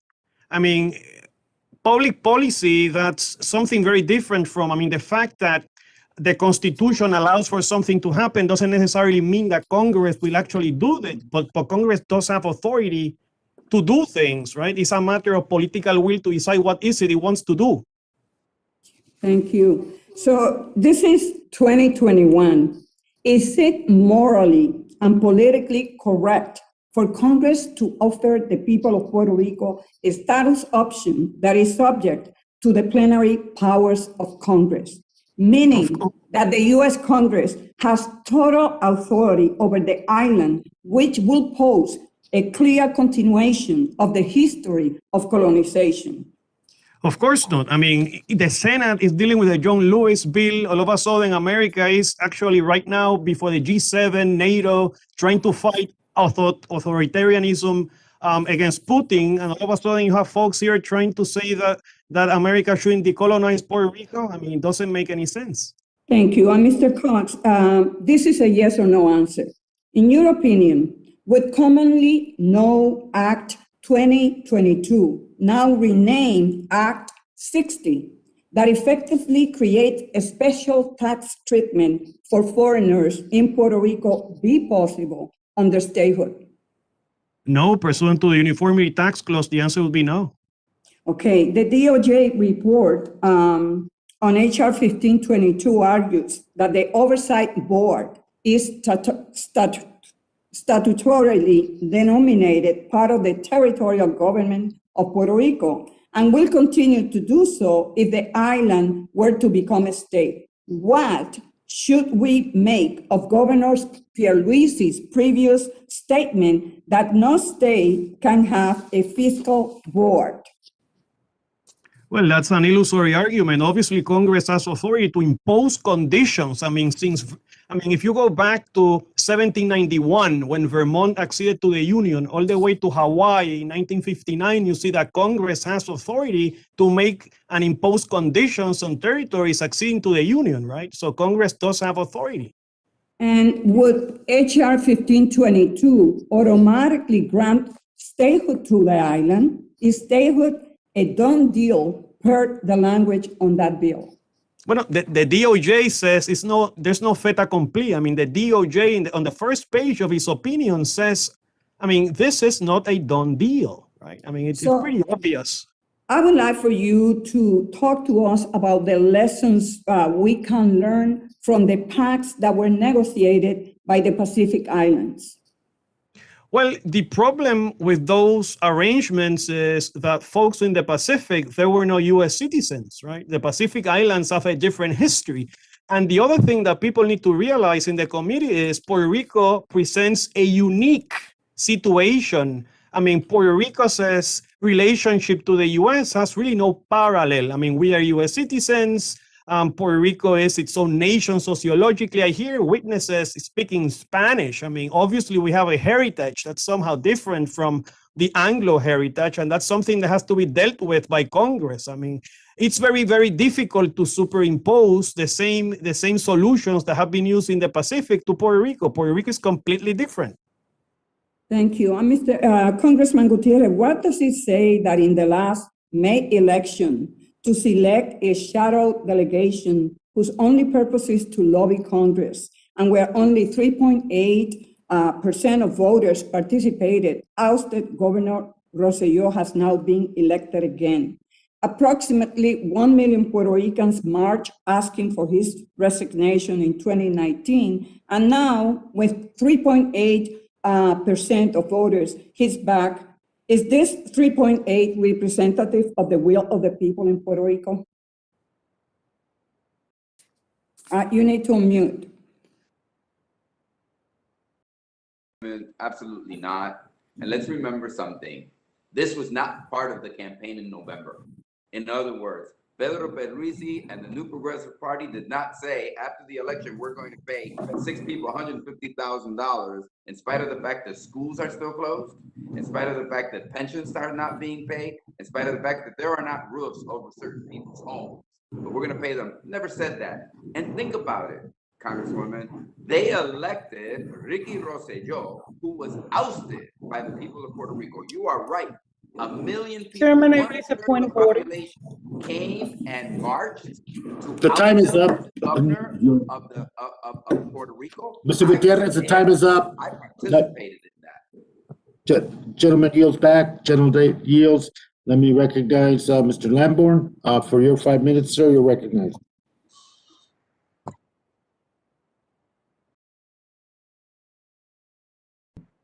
Mr. Lamborn?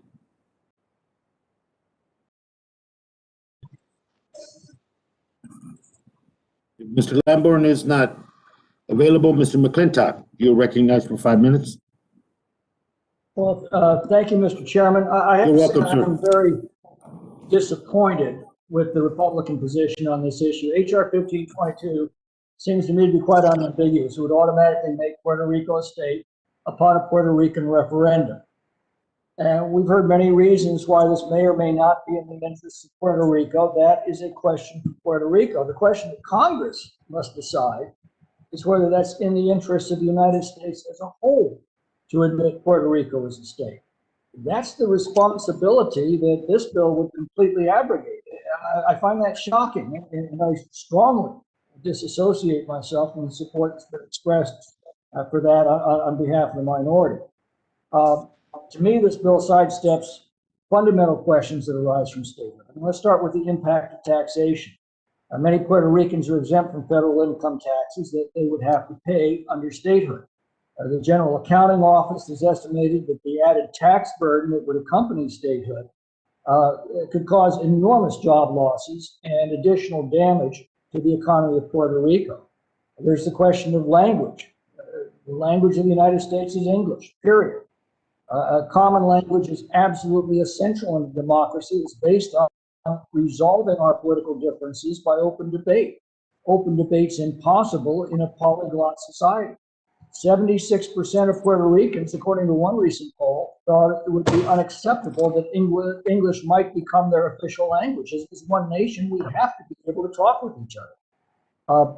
The government of Puerto Rico is a fiscal basket case, which we've been dealing with on this committee for many years. It has far too many public employees, unsustainable pension obligations, a long history of corruption. Its labor participation rate is 1/3 less than that of the United States. An important question is, does Puerto Rican statehood make America stronger or weaker? Furthermore, there has been a very unconvincing history of referenda on this issue. 6 votes on the question since 1966. 3 times the people of Puerto Rico said no to statehood. The most recent vote was a narrow 52 to 48 in favor of statehood, after many Puerto Ricans have already pledged the mainland. That's not the kind of convincing mandate that should decide the fundamental political relationship between Puerto Rico and the United States for all eternity. The impact of additional taxation will accompany statehood, the imposition of an official language opposed by a large majority of Puerto Ricans and the strong minority sentiments in Puerto Rico for independence, free association, or continued Commonwealth status set the stage for catastrophic civil unrest if statehood should be imposed on such a slender, fragile, and perhaps transitory majority.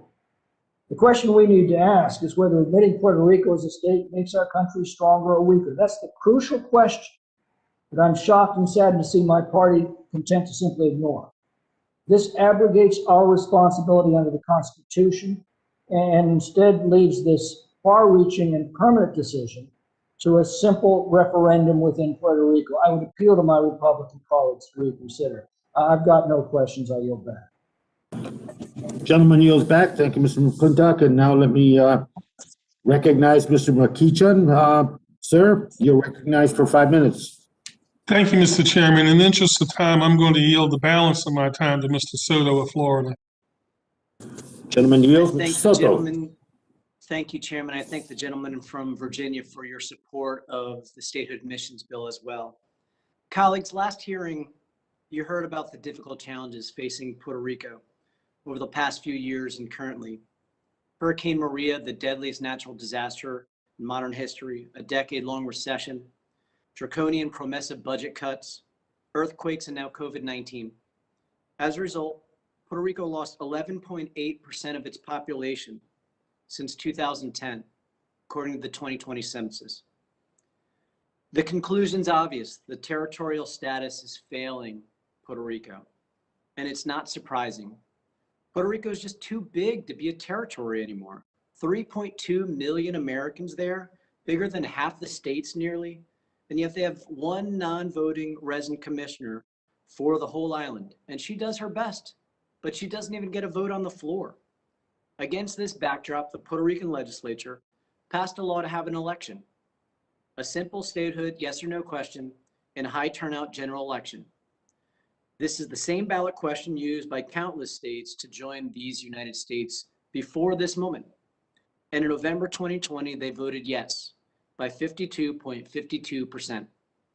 And the reasons are obvious.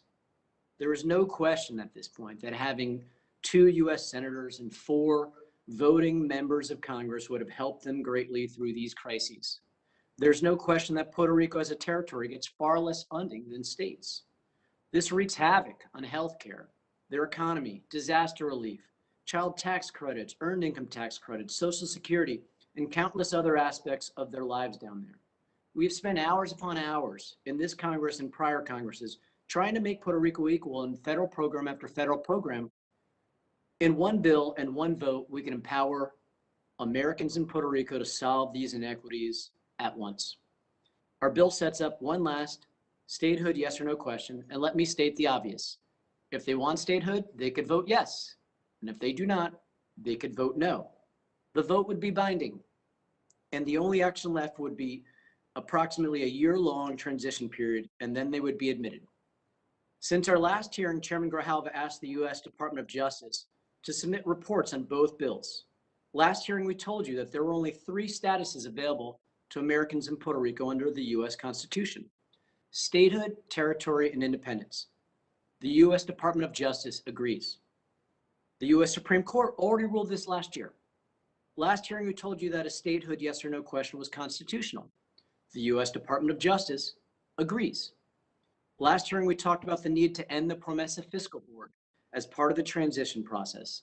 The U.S. Department of Justice agrees, and we will amend our bill to make it clear that the PROMESA Fiscal Board will be dissolved during the transition period before Puerto Rico is admitted as a state. Last hearing, we told you that a constitutional convention could not make up new status options. The U.S. Department of Justice agrees. Last hearing, we told you that a constitutional convention could not bind future Congresses. And yet again, the U.S. Justice Department agrees. So here we are today in the second of 2 historic hearings with worthy debate. This is the first time Congress has had hearings on a straight up statehood admissions bill in our history. This is the first time that the U.S. DOJ has weighed in timely and thoroughly on the constitutional issues and status options available to Americans in Puerto Rico. And soon under Chair Grijalva, we will have a markup. It's taken 120 years for Puerto Ricans to get to this moment.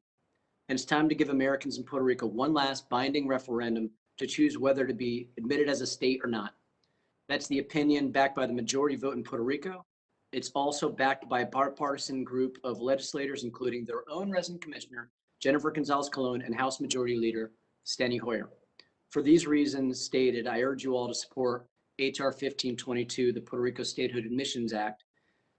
And from there, if my time is remaining, I yield back.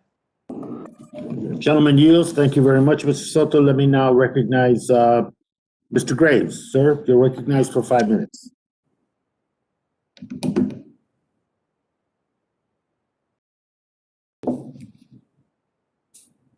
Gentleman is recognized.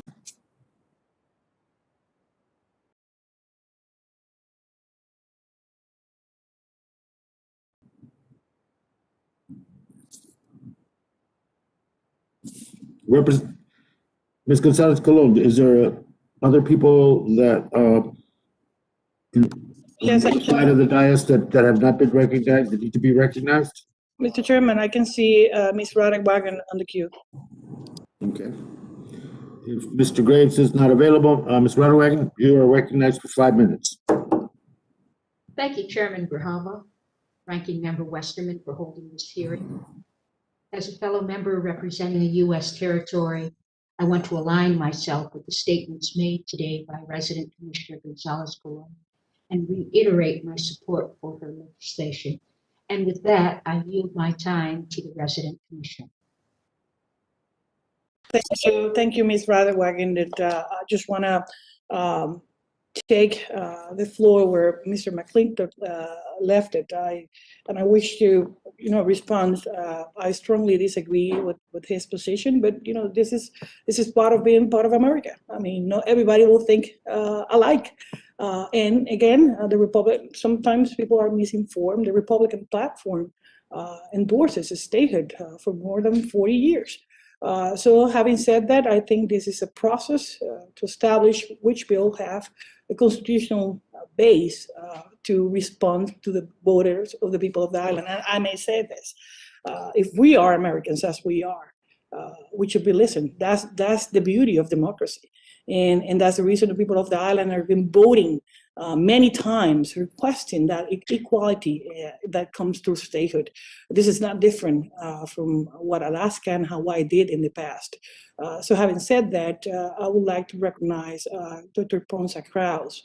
Do you want to respond to any of the statements, members?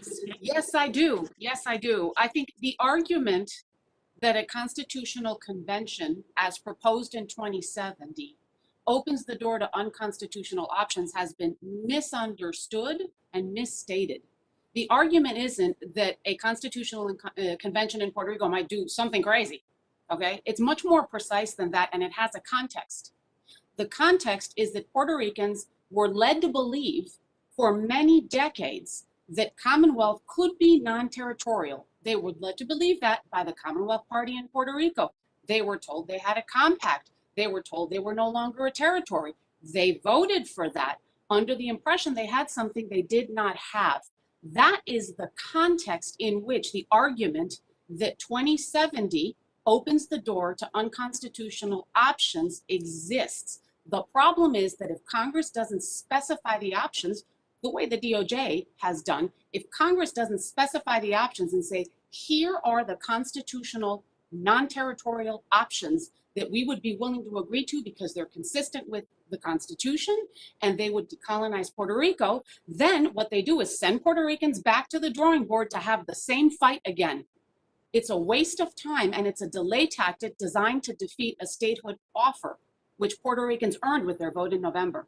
So the argument isn't Puerto Ricans might just do something crazy, okay? The argument is a specific legal argument with a context. I think you're muted. Sorry, you just explained it. And my question would be, people argue that the current level of support of statehood is somehow not enough. is there a constitutional threshold of support that a territory must meet in order to become a state? So there is not. And can I just say that if Congress offers an option, that will obviously have an impact on the support that the option has. People are voting for statehood without knowing whether Congress would grant it. And Congress is the only one that has the power to admit. So neither is there a constitutional requirement for a threshold, nor is it sensible to think that the level of support will be the same after an offer.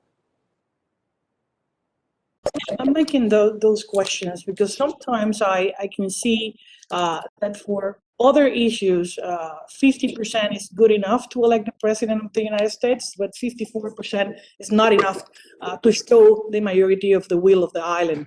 And we must be consistent with those percentages. And you are the professor here, so I'll take your opinion as the one that the DOJ established. Is a simple majority of electors required to select the president of the United States? Yes. Okay. If the United States Constitution only provides for statehood or independence, can the U.S. Congress enact anything else that at some external committee or convention process referring to academic theories? It cannot. And Congress's plenary power to govern territories is not relevant to Congress's power to create a free association that is anything other than independence. That's what free association is, and plenary power doesn't change it. Thank you.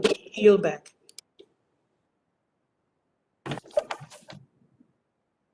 Thank you very much. And let me now recognize the gentleman from Chicago, Mr. Garcia. You're recognized for 5 minutes. Mr. Garcia?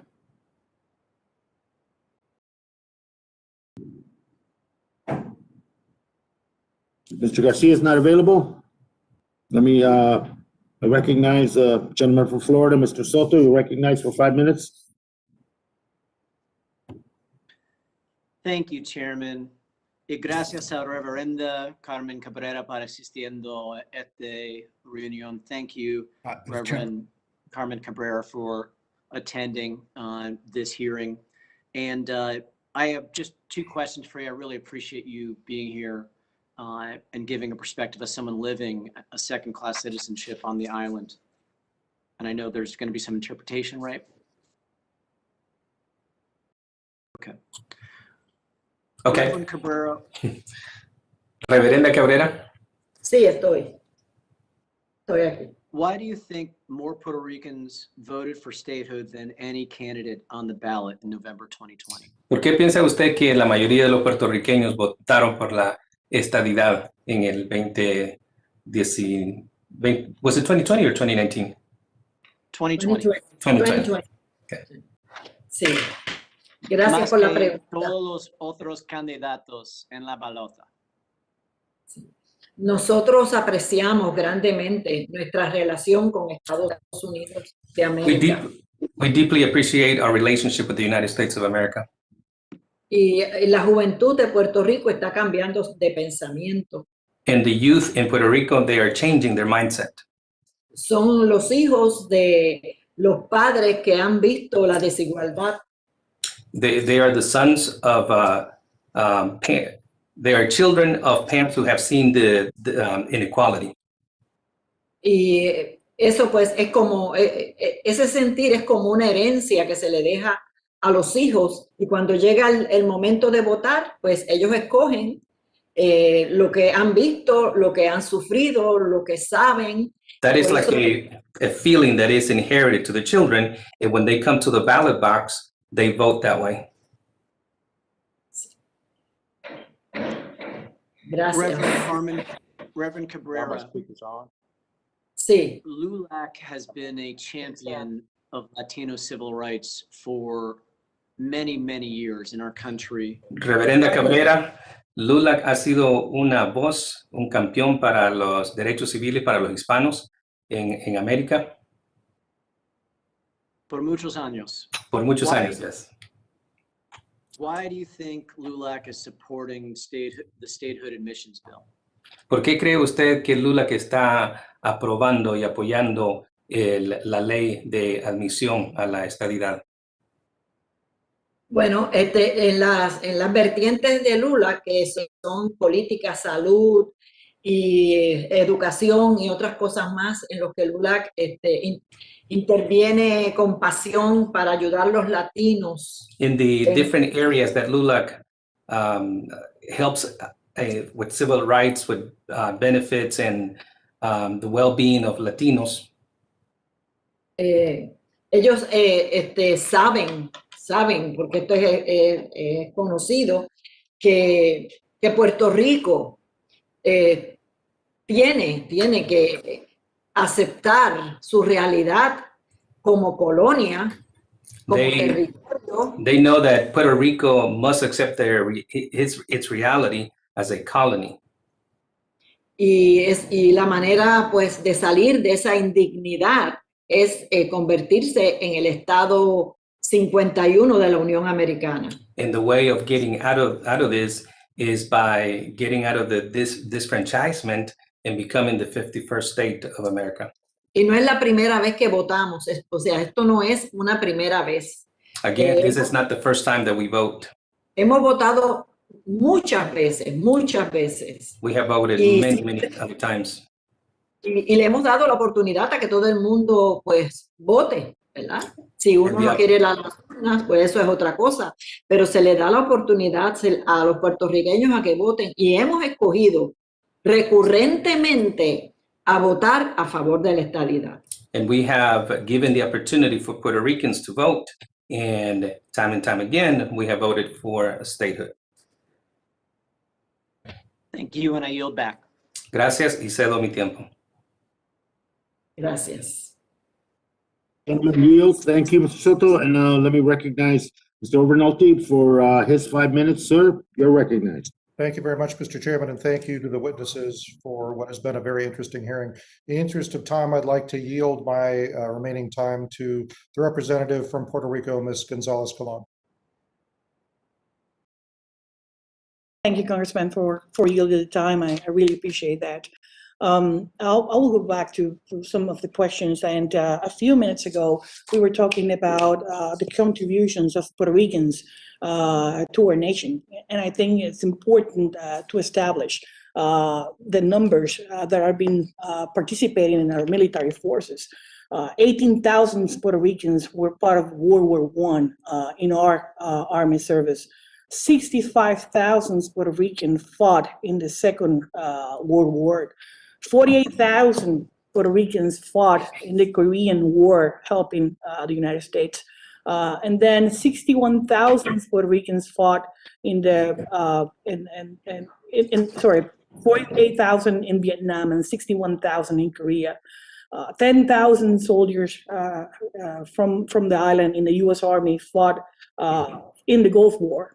And then you got more than 25,000 Puerto Ricans that are active in military service. 5,000 of them just in the reserve. 8,000, more than 8,000 in the National Guard. More than 38,000 deployments in Operation Enduring Freedom. And I can go to establish all the recognitions that are Puerto Ricans in the armed forces are being making the ultimate sacrifice for our nation, as they were engineers did in the Korean War, having the gold, the Congressional Gold Medal, among many others. So having said that, I would like to go back to some of the questions.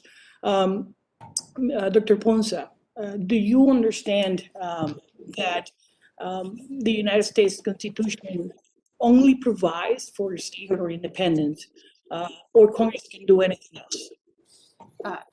The only constitutional non-territorial options are statehood and independence. Anything in between is territorial. I believe that the analysis of HR 1522 was particularly comprehensive and helped dispel some of the myths that are being used against statehood. For example, some of the opponents of statehood, both sides of the aisle, claim that Puerto Rico will first have to become an incorporated territory prior to the state. Didn't DOJ dispel this in this report, arguing that Congress could amend any bill to clarify that Puerto Rico could remain unincorporated? Absolutely, and that's clear historically and doctrinally as well. There is no requirement that Puerto Rico become incorporated before it becomes a state. It's within Congress's power to say that it's unincorporated until it becomes a state.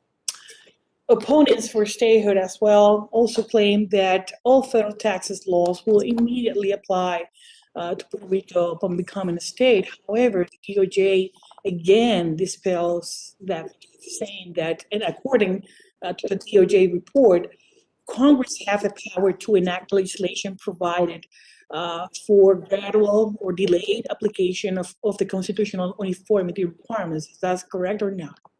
That is correct. You want to expand on that?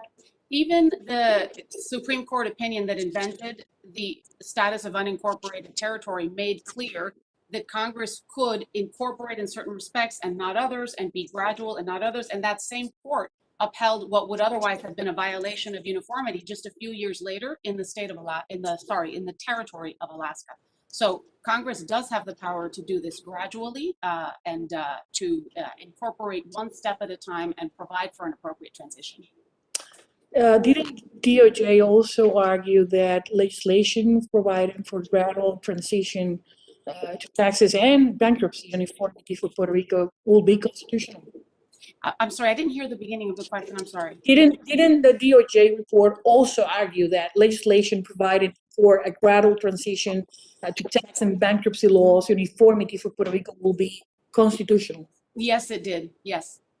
And according to that report of DOJ that we're looking into today, will Congress have the ability to cite economic circumstances unique to Puerto Rico as basis for continuation or phase out or of the tax status that treats Puerto Rico differently?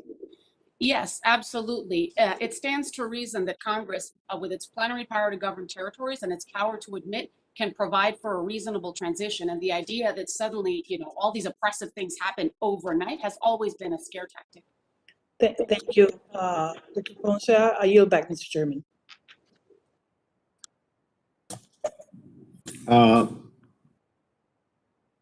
Recognize Mr. Garcia for 5 minutes, sir. You're recognized. Garcia?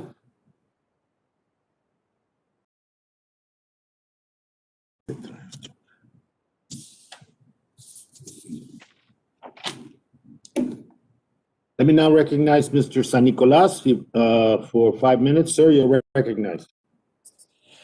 Thank you, Mr. Chairman, and I want to first begin by thanking the committee for convening this hearing.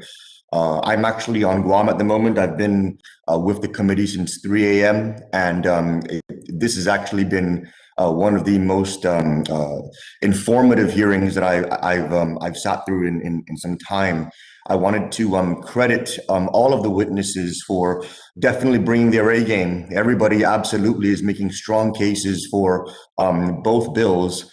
And that is something that I think is indicative of the fact that Puerto Rico is absolutely ready to vacate its territorial status.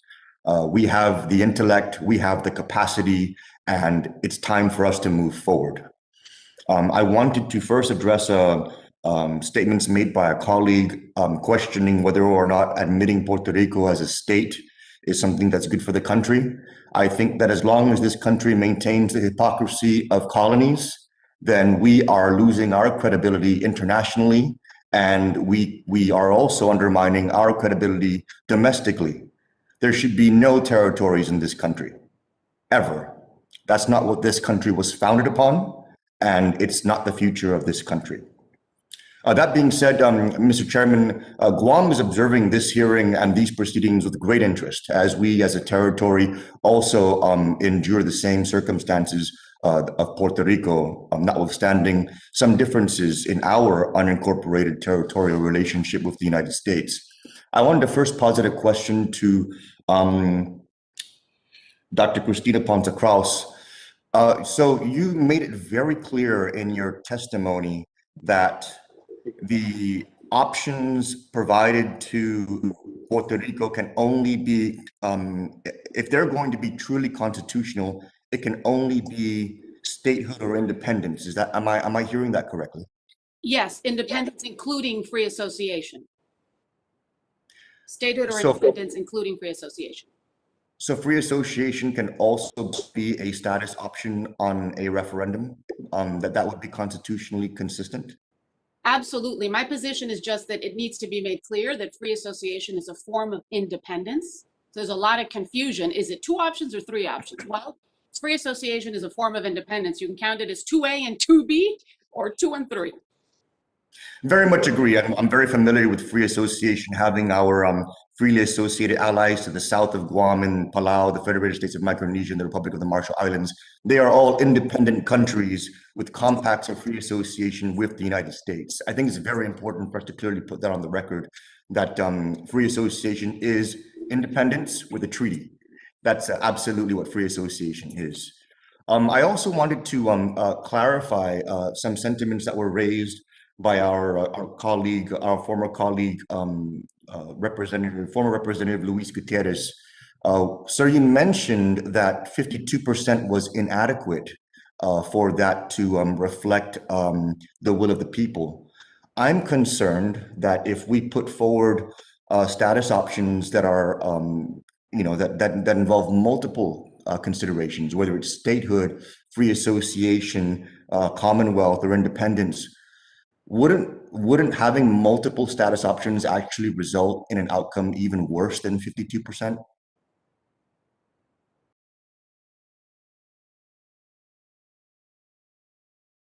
Mr. Gutierrez? Representative, here's my point. They defined the manner in which the plebiscite was going to be conducted. Who did that? They had a majority in the House, a majority in the Senate. They had the governorship, and they decided that it was going to be yes or no on statehood. And my answer to you is the following. We're going to ultimately decide on one status, but let's remember, this is irrevocable, right? You make Puerto Rico a state of the union, and it is irrevocable. It should be something in which everyone participates. How is it? I don't mean to be disrespectful, but I need to reclaim my time so I can make a final point.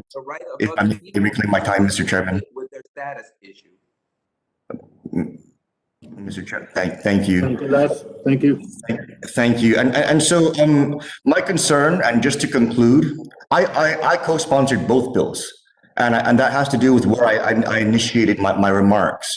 There should be no territories in this country. We need to move this issue forward one way or another. I'm concerned about diluting the question again and there being some kind of, undecided outcome and no one knows how to move forward. And I'm also concerned about whether or not, we're being very, very clear. And I think that needs to happen regardless of what bill passes, but I will be voting for both. Thank you, Mr. Chairman, and I yield back. Gentleman yields. Mr. Graves, sir, you're recognized for 5 minutes.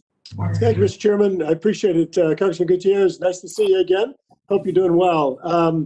I first want to just make note that I want to disassociate myself with comments made earlier.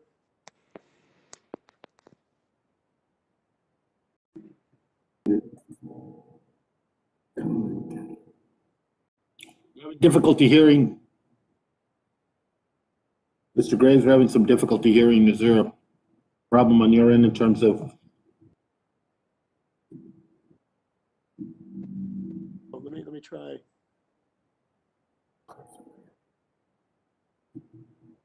See if I can go on to.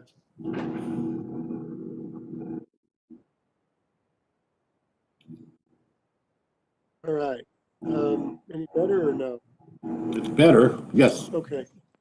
All right.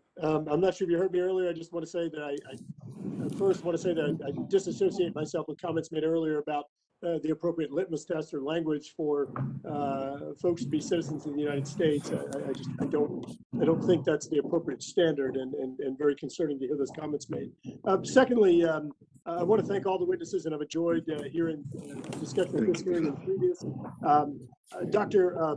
Ponza Cross, in your opinion, would it be disingenuous to tell people, the people of Puerto Rico, that there are other constitutionally viable status options other than statehood, independence, or the current territorial status? Yes, it would be. And it's happened before, and it'll hopefully never happen again.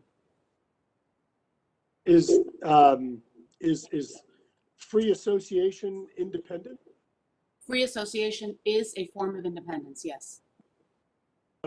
Has the United States ever granted blanket citizenship to the residents of an independent nation? No, it never has. In an independent Puerto Rico under a treaty of free association, would U.S. citizenship be granted for future generations? Congress would have the power to do so, and Congress would also have the power to stop doing so. Mr. Chairman, I yield my remaining time to Congresswoman Jennifer Gonzalez-Colon. Thank you, Mr. Garfe, for yielding the time and your help in many Puerto Rican issues, not just in this committee, but in Transportation and Infrastructure Committee. And I'll try to take your last question. And again, I'll go directly to Dr. Ponsa and Professor Cordova. Following that analysis of Department of Justice regarding HR 1522, some people are saying that statehood is the one that's going to be imposed, but rather voters of the island will have the final say, that they will have to ratify the statehood offer made by Congress in a yes or no referendum. Is that correct? That's correct. 1522 offers it, and the voters have a chance to vote yes or no. And that would be the way to ratify, that will be the final step in a process to gain statehood, correct? Right. Well, as 1522 provides, then the president would be required to issue a proclamation in the wake of a yes vote for statehood. So there are more steps, but the final substantive step would be that choice of yes if the voters made it. So the first step, it's actually recognizing the vote of November of last year, and that's what this bill, HR 1522 does, recognizing that vote, prompting the question to Congress, so Congress can make the offer to the people of the island, and once this bill is approved, it needs to be approved in the House, it needs to be approved in the Senate, it's the president to sign, then having a federal sponsored referendum in Puerto Rico with that final yes or no question, do you want to be admitted as a state, yes or no? So thus, in that process, the no will mean any other option, correct? No leaves open a subsequent process to choose any other option or to vote on statehood again. I mean, no doesn't rule anything out. The constitutional non-territorial options remain available. So that will mean that people that have been saying that they are excluded from the ballot, that they were excluded in the past November referendum, it's not correct. Actually, the people who were against statehood, people who were for independence, the people who were for free association, or even the people who wanted to remain as a territory, they were campaigning directly for the no as an option. So they were represented legally and constitutionally speaking. That's right. Opponents of statehood freely campaigned against statehood and supporters freely campaigned for it. No party, no option, no voter was excluded. Thank you. Mr. Chairman, I yield back. Gentlelady yields. Mr. Graves yields. Let me recognize Mr. Garcia. Sir, you're recognized for 5 minutes. Thank you, Mr. Chairman. Glad to overcome the technical glitches.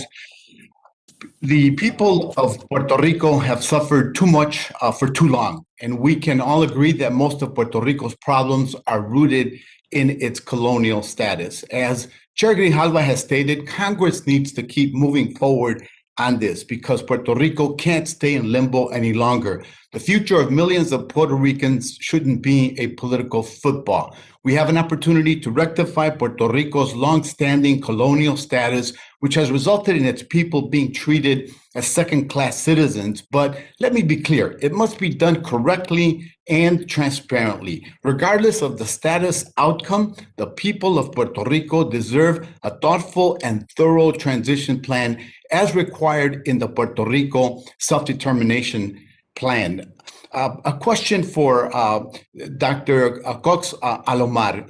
In the analysis of HR 1522, Puerto Rico Statehood Admissions Act, the DOJ concluded that its biggest concern was execution and Transition, in your view, would it be possible for the people of Puerto Rico to know what a transition to statehood might look like before they vote on it? And would they know the economic and political trade-offs? Well, under the current bill, there is no certainty. The people of Puerto Rico would basically be in the dark. I mean, there is no certainty about whether PROMESA would stay under statehood. I mean, there's no certainty of whether Puerto Rico will become an incorporated territory or for how long. And that's the basic flaw of the bill before the House right now, before the committee. Lack of certainty. So it's not as it's been portrayed, in your opinion, by the statehood advocates. There can be no, I'm sorry, sir. I mean, very quick, there can be no self-determination if there's no informed choice in the first place. Thank you, sir. Dr. Caraballo, in their analysis, the DOJ recommends, quote, that Congress consider providing a more tailored solution for continuity in the operations of the Oversight Board. PROMESA passed out of Congress 5 years ago last week, but it seems like we are talking about it nonstop in the committee since I got here. I think it's fair to say that resolving Puerto Rico's debt in a democratic way is a complicated political issue. Do you think it's realistic for Congress to quickly find a tailored solution for PROMESA? And would it be possible for Puerto Rican voters to know what the solution might be before choosing statehood? Yes, I believe that there is a quick path to it. We just have to get rid of the Fiscal Control Board that the majority of the citizens in Puerto Rico reject. Once we do that, then we can start talking about more democratic ways to restructure the debt, especially by looking at what the civil society can do. The first thing that many people have been demanding is auditing the debt, and that's the first step that have to be done before restructuring. Thank you, sir. And to Congressman Gutierrez, can you talk about two things and briefly in a minute and 25 seconds? The first is, I understand that the FBI director in the year 2000 offered an apology to advocates of a different political solution, those for independence, for all of the repression that had been inflicted upon them for a long time. And two, I heard a lot of talk about civil rights here from advocates of statehood. What is their practice in terms of defending civil rights on the island?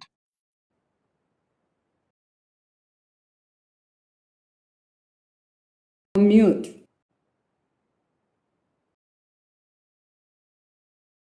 You're on mute.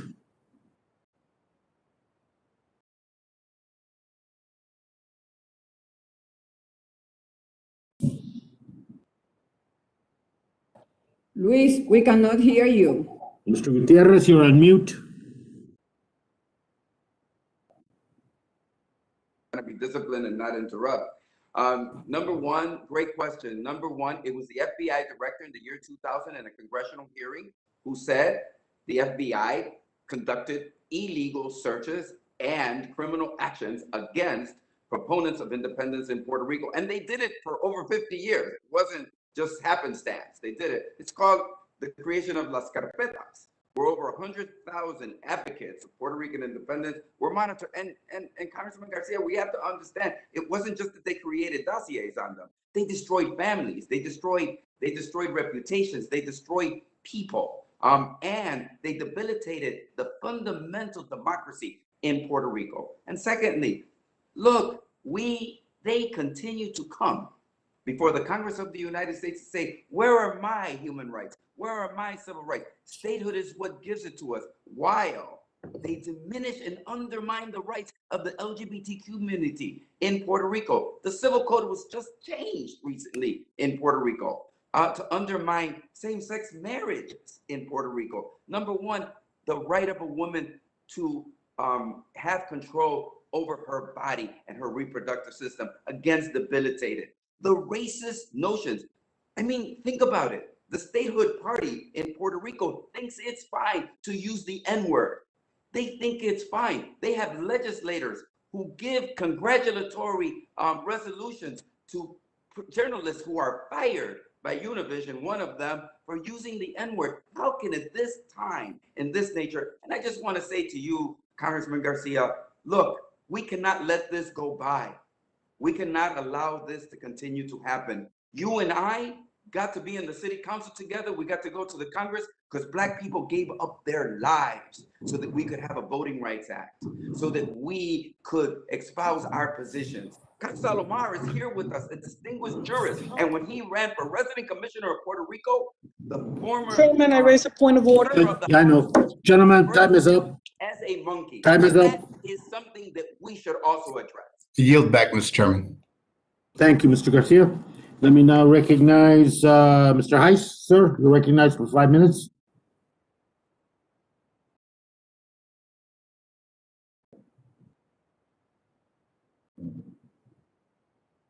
Let me now go to Representative Tiffany, sir. So you're recognized for 5 minutes.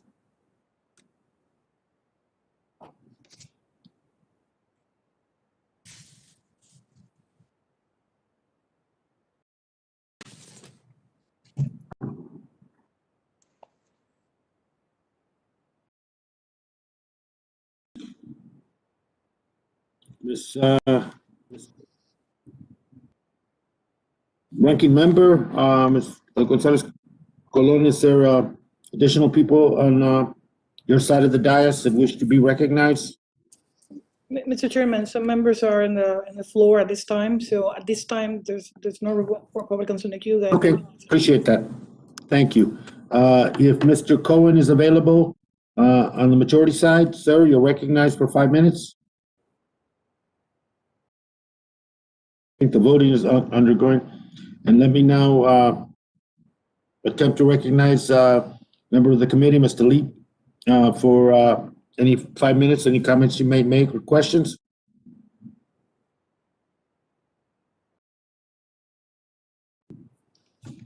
Ms. Ocasio-Cortez, you're recognized for 5 minutes for your comments and questions.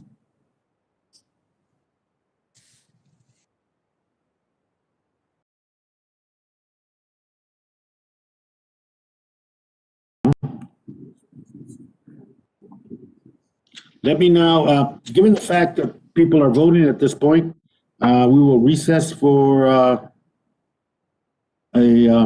limited period of time, hopefully 15, 20 minutes, and get some of the members that had indicated they wanted to participate and be recognized. Mr. Cohen, Mr. Tlaib, Trahan, Ocasio-Cortez, Heiss, and Tiffany. And if that is, if the ranking member is comfortable with that, we will recess and allow them to come back. You're right, this is a very important meeting, and I would not want to deny them their opportunity to have an opportunity to ask questions. So now we will. Mr. Chairman, I agree with you. Can we establish how much time? The committee will notify, but I will let's at this point, what time is it right now? 3:20. Let's say 4 o'clock. Perfect. Thank you. And to the witnesses, my apologies. The vote occurred. It's a long vote, and hopefully we'll be back soon and be able to continue with this hearing and with the participation of the members. Thank you very much. Meeting is recessed till 4 o'clock.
Staff, please notify the ranking member and whomever is going to be available in terms of members, but we need to reconvene the meeting.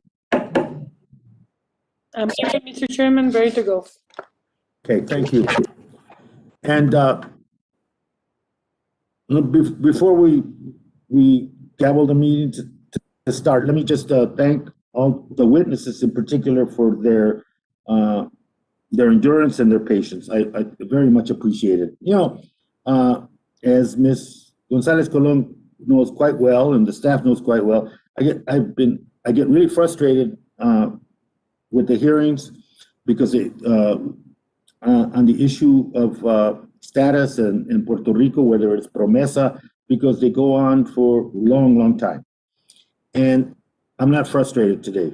I think that and having learned a lesson, that the issue of status, the issue of the economic and human life on Puerto Rico is of tremendous consequence to everybody that's here, to the members, and to Congress. So having to recess, having to convene back together, and having to a meeting that has extended this far, I appreciate the time, but I think it's necessary time because we need to move forward. And so we're going to begin with this meeting. So we are reconvening the meeting, and is there Representative Gonzalez Colon? Is there any members on your side that was sequenced? It was the minority's turn to have questions. Mr. Chairman, not at this time. That they're still voting on the floor. So I understand that we should go with the next in the queue, and I can see Ms. Rashida Tlaib and many others on the side. So we just can continue whatever members are available. Okay, and let me. The votes were much longer than anticipated, and I want to now recognize Ms. Representative Tlaib from Minnesota if she's available for any questions or comments she might have. Thank you, Chairman. I'm actually from Michigan, but it's okay. Michigan, I'm sorry. Oh God, and I was just on that. Mr. Chair, I do have a question. Is Member Velázquez is she logged on? I know I just saw her voting just now, because I'm yielding my time to her. So I logged on to make sure that I yielded my time to her. If you would hold, I'm certain she's on her way, and then I haven't asked questions yet, and I can utilize that time to recognize myself. Let me ask, is Mr. Cohen available for questions? And Representative Ocasio-Cortez, is she available for questions? Okay, with that, let me ask the questions that I had intended, and thank you very much. And I want to thank all the witnesses. Let me begin with and two of the witnesses had to leave, and that's unfortunate. Professor Cox Alomar, can we discuss the results of the 2020 plebiscite? If I have the numbers correctly, yes on statehood received 52%, and no was 47% out of a turnout of 54.7% of eligible voters in Puerto Rico. Based on these results, is it accurate to say that the majority of Puerto Ricans voted in favor of statehood, which if granted by Congress would be irreversible and permanent? Any response to that question, sir? Well, Mr. Chairman, the problem really is not the numbers. The problem is that there wasn't a real informed choice. I mean, statehood wasn't fully defined in terms of its consequences. Obviously, statehood is a matter that goes for in perpetuity, right? And we do not want to have a Brexit situation in Puerto Rico, right? We want the people of Puerto Rico to actually exercise their right to determine their future on the basis of an informed choice, right? And the DOJ opinion is pretty clear. I mean, there a series of very problematic areas which are completely left undefined in the statehood bill. I mean, what happens with PROMESA? What happens with the debt? What's the transition to tax uniformity as required under the Constitution and the Equal Footing Doctrine, right? So the issue here is trying to avoid what has happened with the Brexit, what has happened in Southern Sudan, what has happened in other places where people are making choices pretty much in the dark. Thank you. And let me, Dr. Ponce-Kraus, the U.S. Department, if I may, the U.S. Department of Justice submitted reports on the two pieces of legislation. It was approved by the White House. All executive branch agencies with an interest in the bills also had input. It's now, and those were presented to the committee with comments on and recommendations regarding each piece of legislation. Having said that, would you support HR 1522 and HR 2070 if they were amended as recommended by the Justice Department / the Biden administration? I do support the changes suggested to 1522, which are not to its basic merits, but there are some improvements there that I don't have objections to. As for 2070, I certainly don't agree that territorial status should be part of any self-determination process at all. If it specified the options, that would be an improvement, but I would still object to it because I believe that Puerto Ricans have had a full, free, and fair debate for 70 years, and that a constitutional convention, while it sounds nice, in the context of Puerto Rico, is a delay. It doesn't move the process forward because Puerto Ricans do know what the options are, and what they need is a campaign for options that educates them as to the basic features, but they don't need a constitutional convention. Constitutional conventions are making constitutions, and Puerto Rico has one already. Okay. Let me just follow up real quickly, because if I may, Doctor, one of the things that I think the members in Congress and certainly in this committee are attuned to is unintended consequences. And I ask that question because having gone through the agony of PROMESA, having gone through the agony of relief efforts, the duality and inequality in terms of the application of whether it's Social Security, taxes, etc., benefits to the citizens of Puerto Rico by the federal government, and now dealing with this status issue that has been constant. I think you're right, constant for for decades. Let's say we're going into a transition around HR 1522. Does the issue of the oversight board established under PROMESA, does that occur before or after action on 1522? Does constitutional uniformity in terms of taxation and bankruptcy laws, as an example, that single out Puerto Rico, do they occur, and that requires legislative action as well?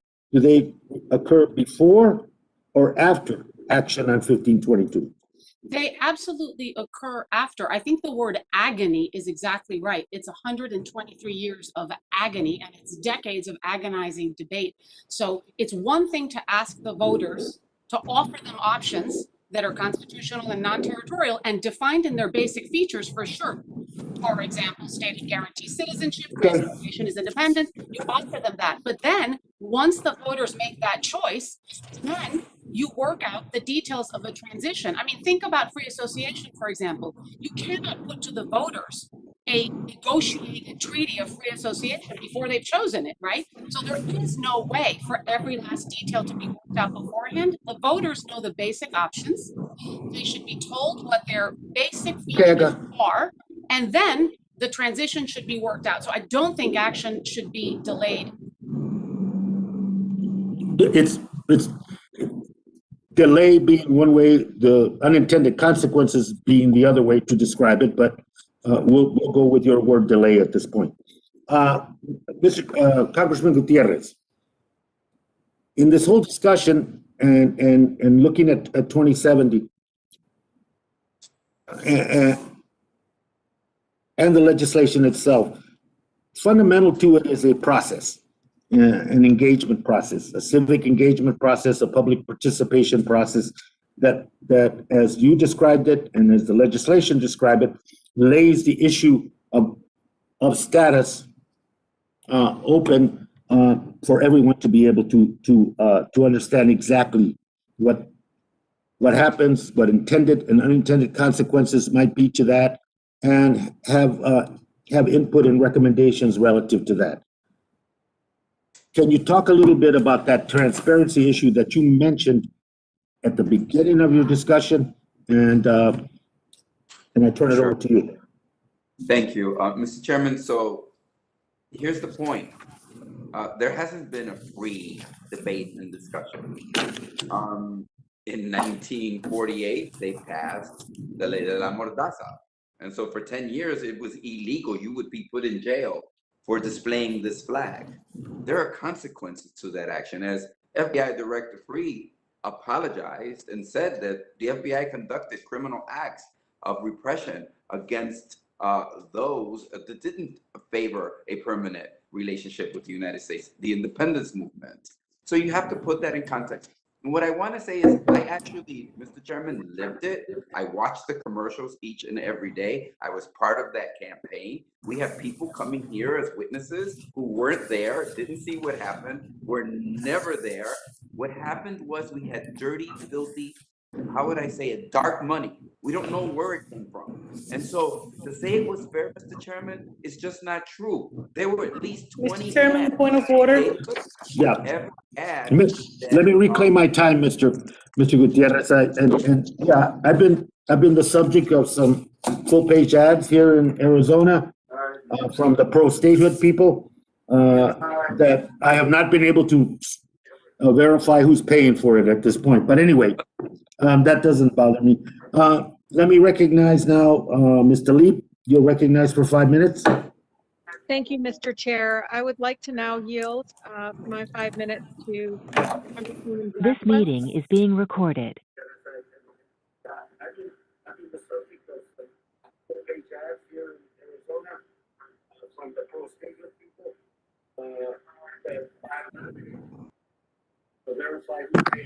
Okay, thank you, Mr. Leap. Thank you so much for yielding time to me.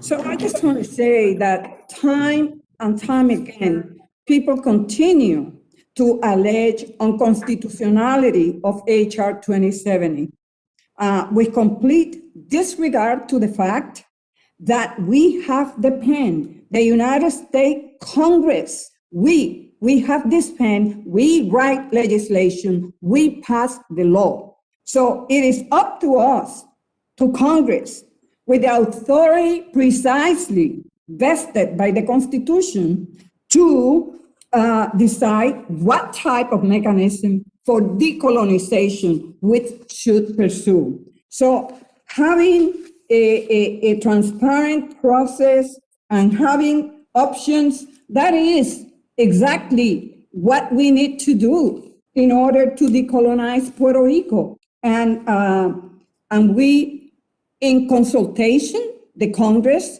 with a bilateral commission, that will be the responsibility to decide what are the options that will be included, what are the terms and conditions, and an education element that is so important. As I said before, this is not any election. This is an election to define and decide once and for all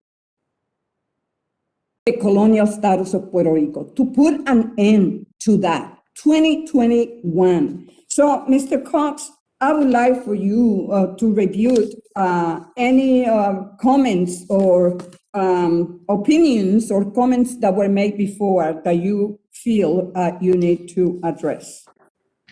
Yes, I want to go back to the issue of context, and to the issue of opening doors for alleged unconstitutional options.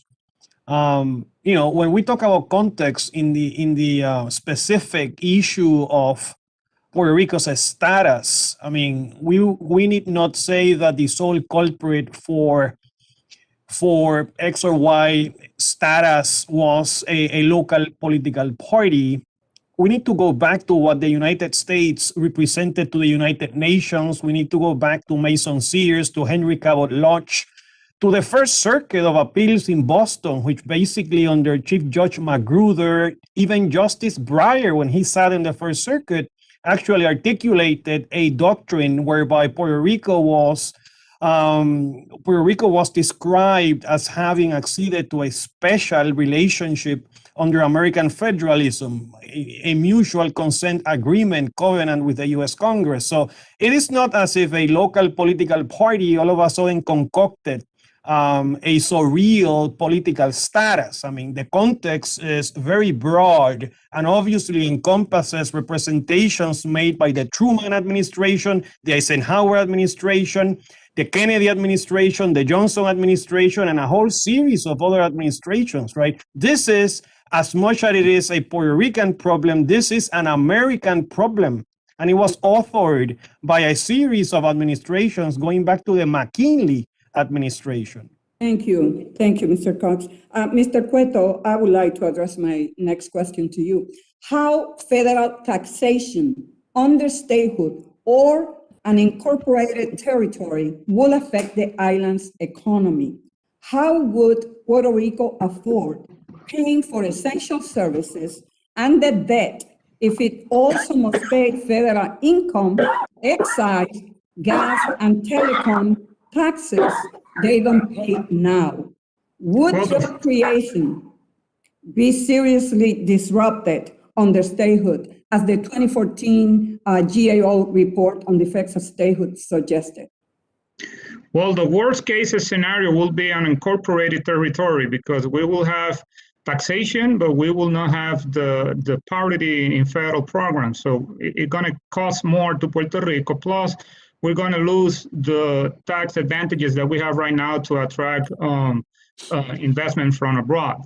And under statehood, especially the middle class and the upper class will have to pay more taxes, but the low-income class will receive more benefits in the case of parity for federal programs. So there is a trade-off in terms of taxation in the case of statehood, but in the case of incorporated territory, that will be the worst of all the scenarios.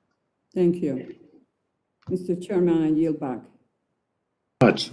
Let me recognize gentlelady from New York, Ms. Ocasio-Cortez. You're recognized for 5 minutes.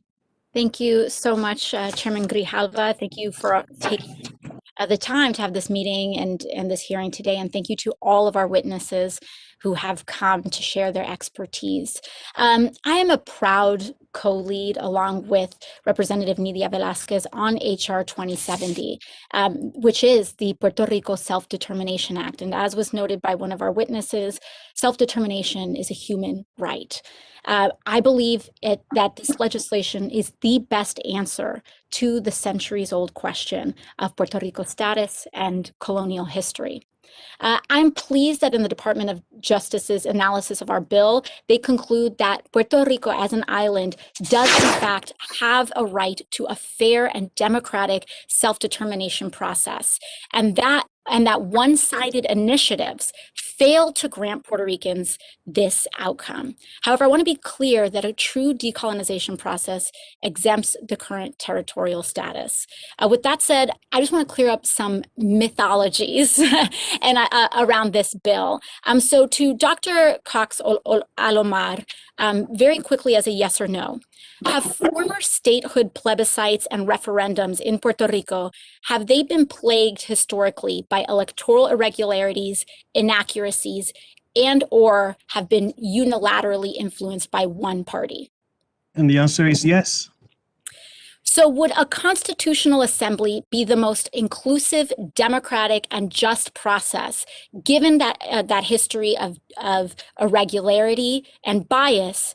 Would a constitutional assembly be the most just process for the decolonization of Puerto Rico, in your view? Definitely yes. And I actually invite you to take a look at the White House Task Force Report of 2011, which basically suggests that the convention is the most encompassing process. Thank you. Now, additionally, in our self-determination bill, does the bill oppose statehood? No. No, our bill does not oppose statehood whatsoever. And does this bill, on the other side too, does it impose independence necessarily on the island? And the answer is no. No, it is status agnostic and it is focused on the process. Now let's contrast that with the statehood bill. Would on the Puerto Rico Statehood Admission Act, would, if passed, would it admit Puerto Rico immediately to the United States as its supporters claim? And the answer is no. And the DOJ has says that there's no fait accompli. This is no done deal. I mean, it's pretty clear. This bill will not admit, if passed, will not immediately admit Puerto Rico as a state. Now, would this, in your expert opinion, can voters legitimately exercise their right to self-determination without knowing fully the options that they are voting for?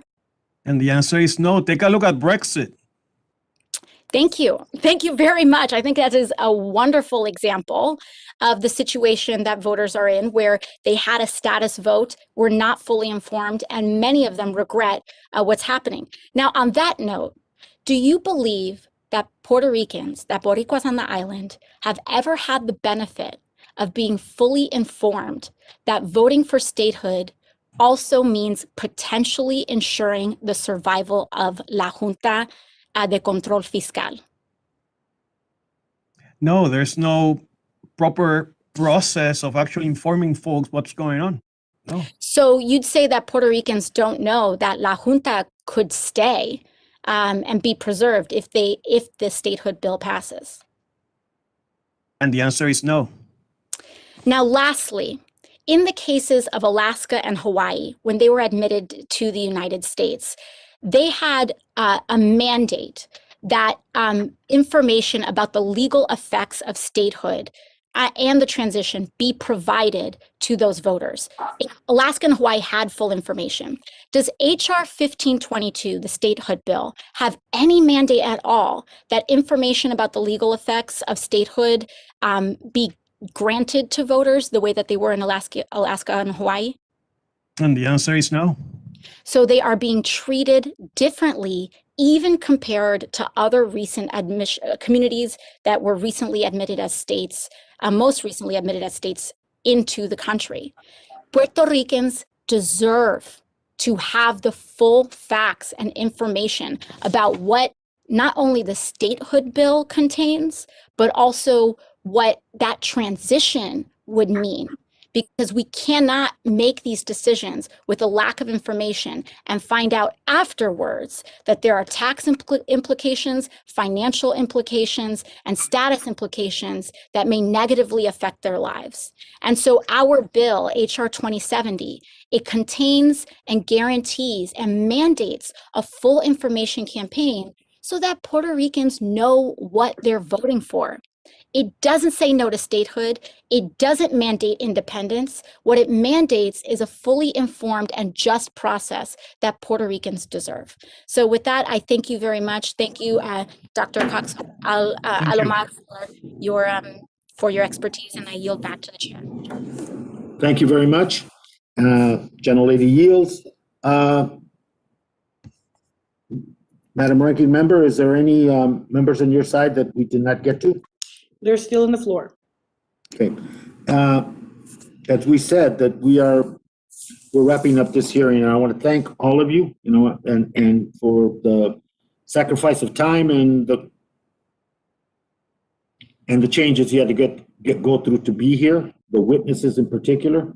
To all of you, thank you very much. It was a very good one. I mean, the process of decolonization of Puerto Rico and the path to self-determination is the goal. And the issues for me is full disclosure and transparency. The issue for me is the public's right to know.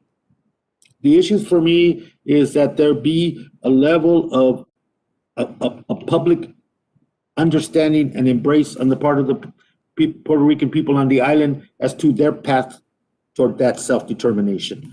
And statehood is one of the options, as my colleague, Ms. Ocasio-Cortez said very clearly. There is, but also the process for me is to assure that those other important prerogatives that any voter, and certainly the people of Puerto Rico that have been left behind in federal policy and federal attention for too long, need to have.